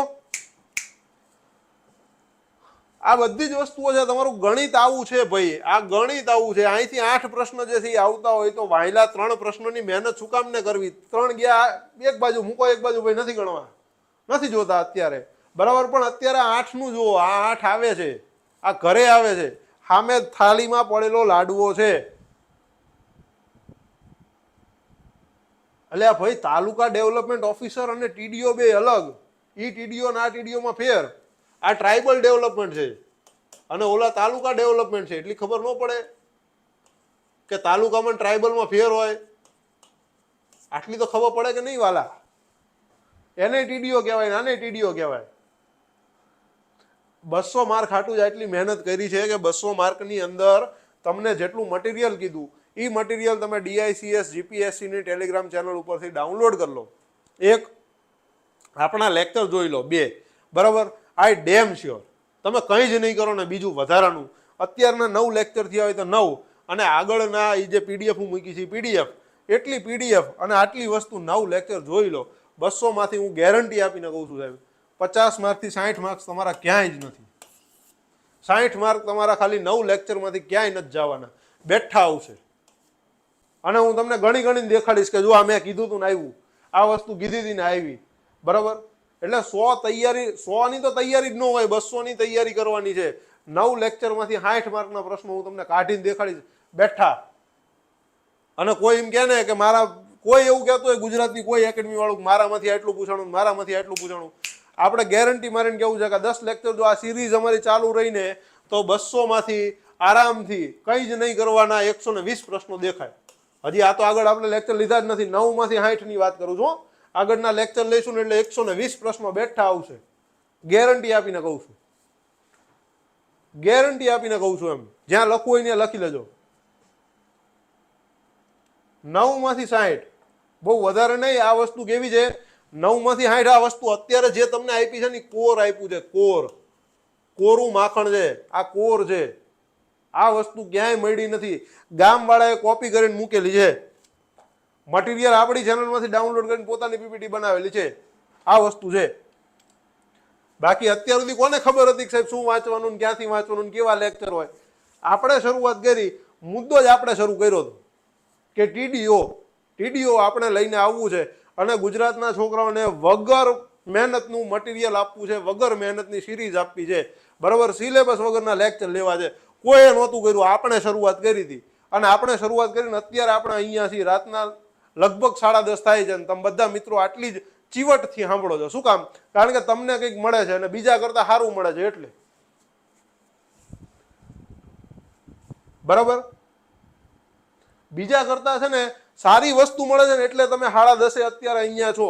અને અમારી એ થોડીક મહેનત છે કે ખાલી એવું નથી કે ભાઈ લઈને આવી ગયા, ના, ક્વોલિટી વાળી વસ્તુ આપવાની ગેરંટીની હારે. નેક્સ્ટ લેક્ચરની અંદર મળશું, નેક્સ્ટ લેક્ચરની અંદર આનાથી કંઈક સારી વસ્તુ લઈને આવીશ, બરાબર. જેટલા મુદ્દા મેં તમને કીધા, અગર જો તમને એવું લાગે કે સાહેબ રીડિંગ જે છે એ રીડિંગમાં ક્યાંક પ્રોબ્લેમ છે, કોઈ મુદ્દો નથી સમજાતો, લેક્ચરમાં સમજવો છે, એની ડાઉટ હોય, રીડિંગ કર્યા પછી તમને ક્યાંય પણ એવું લાગે કે સાહેબ નથી સમજાણું, તમારે કોમેન્ટ કરી દેવાની, લેક્ચર આવશે, આનો લેક્ચર આવશે.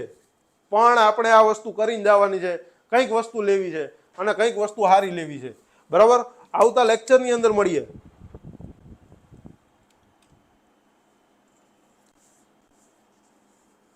તમને જો એવું લાગતું હોય કે ના, જે આપણે આટલું મટીરિયલ જે મેં તમને આપ્યું અત્યાર સુધી કોઈએ કીધું છે કે લઈને આવો, ને બુદ્ધિ હોય તો ના લઈને આવે.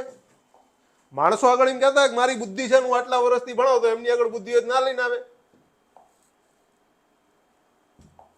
આ મટીરિયલ માણસો કે જ છે ને, બુદ્ધિ હોય તો ના લઈને આવે. એ લોકો શું કામ નથી લઈને આવ્યા? કારણ કે ખબર જ નથી કે આમાં શું વાંચવું હોય.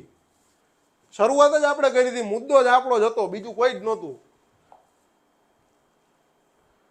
શરૂઆત જ આપણી હતી. નહીતર લોકોને ખબર પડવી જોઈએ ભાઈ આટલા ટાઈમથી આપણે મહેનત કરાવતા હોય, ગુજરાતના છોકરાઓને ભણાવતા હોય, જીપીએસસીની બેચો ચલાવવા, બધાને બધી ખબર પડવી જોઈએ, બરાબર. શું કામ ન લઈને આવ્યા? કારણ કે સાહેબ પૂરી માહિતી નહોતી. અને માહિતી નહોતી, બરાબર. માહિતી નહોતી. શું કામ નહોતી? કારણ કે એ વસ્તુ ક્યાંક ગુજરાતના છોકરાઓને સાચી દિશા તો દેખાડવીને શું કામ ન દેખાડીએ? દેખાડવા માટે ક્વોલિટી અને ક્વોન્ટિટી બે વસ્તુ જોઈએ ભાઈ, બરાબર. તો ક્વોલિટી ઘટી એટલે આ ડાયરેક્શન ન આપીએ શક્યા. આપણે શું કામ આપ્યા હતા? તો કે આપણી અગર ક્વોલિટી હતી ને આપણને ભરોસો હતો કે આટલી વસ્તુ કરશું ને તો આપણને રિઝલ્ટ મળવાનું છે, મળવાનું છે, મળવાનું છે. અને ગુજરાતના તમામ છોકરાઓને આ વસ્તુનું રિઝલ્ટ મળશે. એકવાર વાંચવાની શરૂઆત કરો, કંઈ પણ તકલીફ પડે ને અમે બેઠા છે. DICS ની ચેનલ ઉપર આવી આપણા વિડીયોમાં આવીને કોમેન્ટ કરી દેજો, બરાબર. આપણે એનો લેક્ચર લેશું. તમને કંઈ પણ એવું તકલીફ હોય ને તો, કંઈ પણ એવી તકલીફ હોય ને તો આપણને કહેવાનું. આપણે શું કામ આપી હતી? આપણી અગર ક્વોલિટી છે, સમજણ છે, વિષયને ઇન ડેપ્થ બધા જ ફેકલ્ટીઓ સમજે છે, એટલે આપણે આ મટીરિયલ તૈયાર કરી શક્યા છીએ. 4-5 દિવસ સુધી આ મહેનત કરી છે ને ત્યારે ખબર પડી છે કે તમારે કેટલા મુદ્દા વાંચવાના. કારણ કે તમને સમજાવતા પહેલા મેં બધા મુદ્દાઓ વાંચેલા છે. આ બુક જે રહી ને બધી મેં વાંચેલી છે. મેં ન વાંચી હોય તો હું તમને કહી જ કેવી રીતે શકું? આડી અવરી કોઈ જ વાત નથી આની અંદર. સુરતની અંદર સેન્ટર ક્યાં આવેલું છે તમને એડ્રેસ મળી જશે વાલા, ચિંતા નહીં કરો, બરાબર. સુરતનું એડ્રેસ પણ હમણાં તમને કોમેન્ટ બોક્સની અંદર મળી જશે, ચિંતા નહીં કરતા, બરાબર. હવે કોઈને કંઈ ડાઉટ છે? પૈસા એક્ટ વિશેની માહિતી આપણે લેક્ચર આખો લીધેલો છે, 1.5 કલાકનો લેક્ચર છે ભાઈબંધ. આરવી ગુજરાતી 1.5 કલાકનો લેક્ચર છે. હવે કોઈને કંઈ ડાઉટ હોય ને તો કહેજો. હવે કોઈને કંઈ પણ એવા છેલ્લા ડાઉટો વધતા હોય તો કહી દેવાની છૂટ.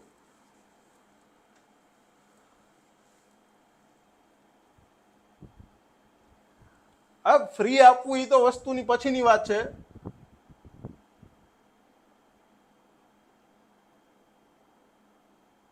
જોબ વિશેની માહિતી, હા શ્યોરલી ભાઈ. એક વસ્તુ હું તમને કહી દઉં વચ્ચે 1 મિનિટ. આ ભાઈની કોમેન્ટ મને બહુ જ સારી લાગી. નિખિલભાઈ પટેલ, વાહ ભાઈ વાહ. કદાચ મને બાલા સાહેબનું હોય એવું દેખાઈ રહ્યું છે, પણ જો બાલા સાહેબ મને સાંભળતા હોય તો એકવાર જરાક જય હિન્દ લખજો તો ખબર પડે કે સાહેબ જ છે.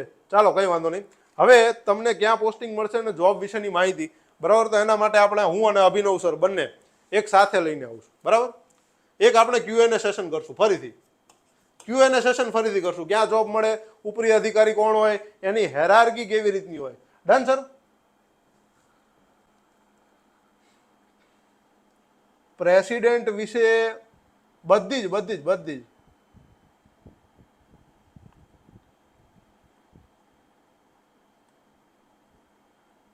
હા. જો કે મારા તો પરમ મિત્ર છે, અને સાહેબ સાથે અમે બહુ આનંદ પણ કરેલો છે ને લેક્ચર પણ લીધેલા છે. બહુ જ મજાના માણસ છે. આગળ વધીએ. Q&A સેશન હું અને અભિનવ સર બંને લઈને આવું છું. બરાબર. આગળ હવે કોઈ પણ લિબર્ટીની બુક પણ નહીં, લિબર્ટીની બુક નહીં આવે.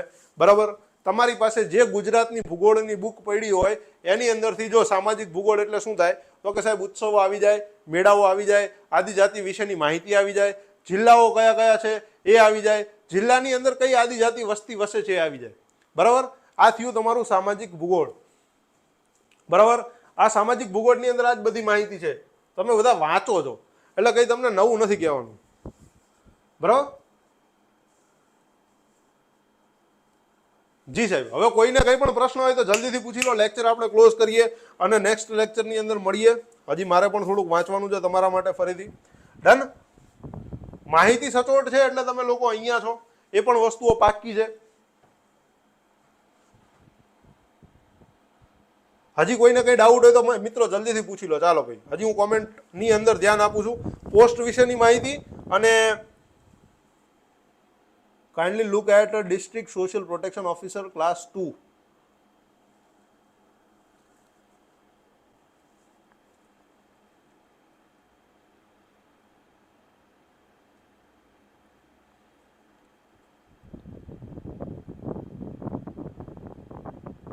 હા, મંડે ટેસ્ટની લિંક તમારા ગ્રુપની અંદર પણ આવી જશે. ટ્રાઇબલ કહી દીધું છે બેન, કહી દીધું છે દ્રષ્ટિબેન.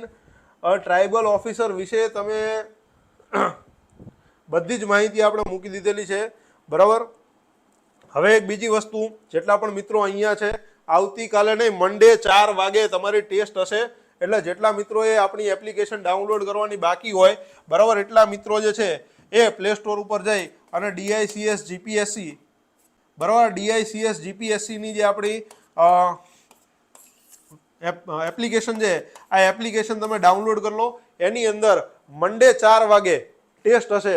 બરાબર. 50 માર્ક્સમાંથી જોઈએ, 50 માર્ક્સમાંથી જોઈએ કોને કેટલા આવે છે. બરાબર. આપણે અહીંયા શેર કરશું, અહીંયા શેર કરશું. We are heartly welcome, we are heartly welcome. બરાબર. તમામ મિત્રોનો ખૂબ ખૂબ આભાર કે તમે અમારી સાથે અહીંયા સુધી પણ જોડાયેલા છો. હવે આવતા લેક્ચરની અંદર મળીએ. મને પણ રજા આપો અને તમારા કંઈ પણ ડાઉટ હોય તો જલ્દીથી પૂછી લો. બે ચાર વસ્તુઓની અંદર અપાય તો આપણે કોઈની બુરાઈ નથી કરતા, પણ મિત્રો એક જ વસ્તુ છે કે એક જ વસ્તુની તમને વાત કરું કે જેટલું આપીશ એ શ્યોર શોટ આપીશ. પ્રેસિડેન્ટ વિશે પૂછશે કેમ નહીં પૂછે. મેં તમને પહેલા જ લેક્ચરની અંદર કીધું હતું, નામથી માંડીને તમામ વસ્તુઓ યાદ રાખવાની. મેં પહેલા જ લેક્ચરમાં શરૂઆતમાં જ કીધું હતું. બરાબર. કે આપણા પ્રેસિડેન્ટ જે છે એ ટ્રાઇબલમાંથી આવે છે. હજી કોઈને કંઈ ડાઉટ હોય તો જલ્દીથી પૂછી લો વાલા. પછી મને રજા આપો, હું પણ તમને રજા આપું. તમે પણ આગળ વાંચવાનું શરૂ કરો. બરાબર. મેં આપણે પહેલા લેક્ચરમાં કીધું હતું કે પ્રેસિડેન્ટ વિશે આવશે.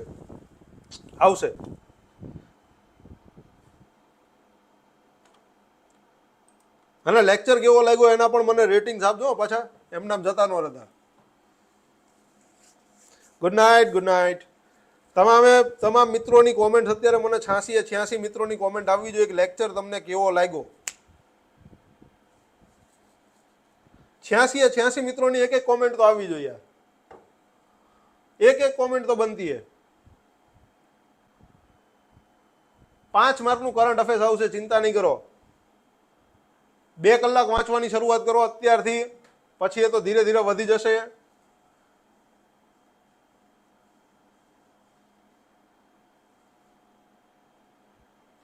Thank you, thank you.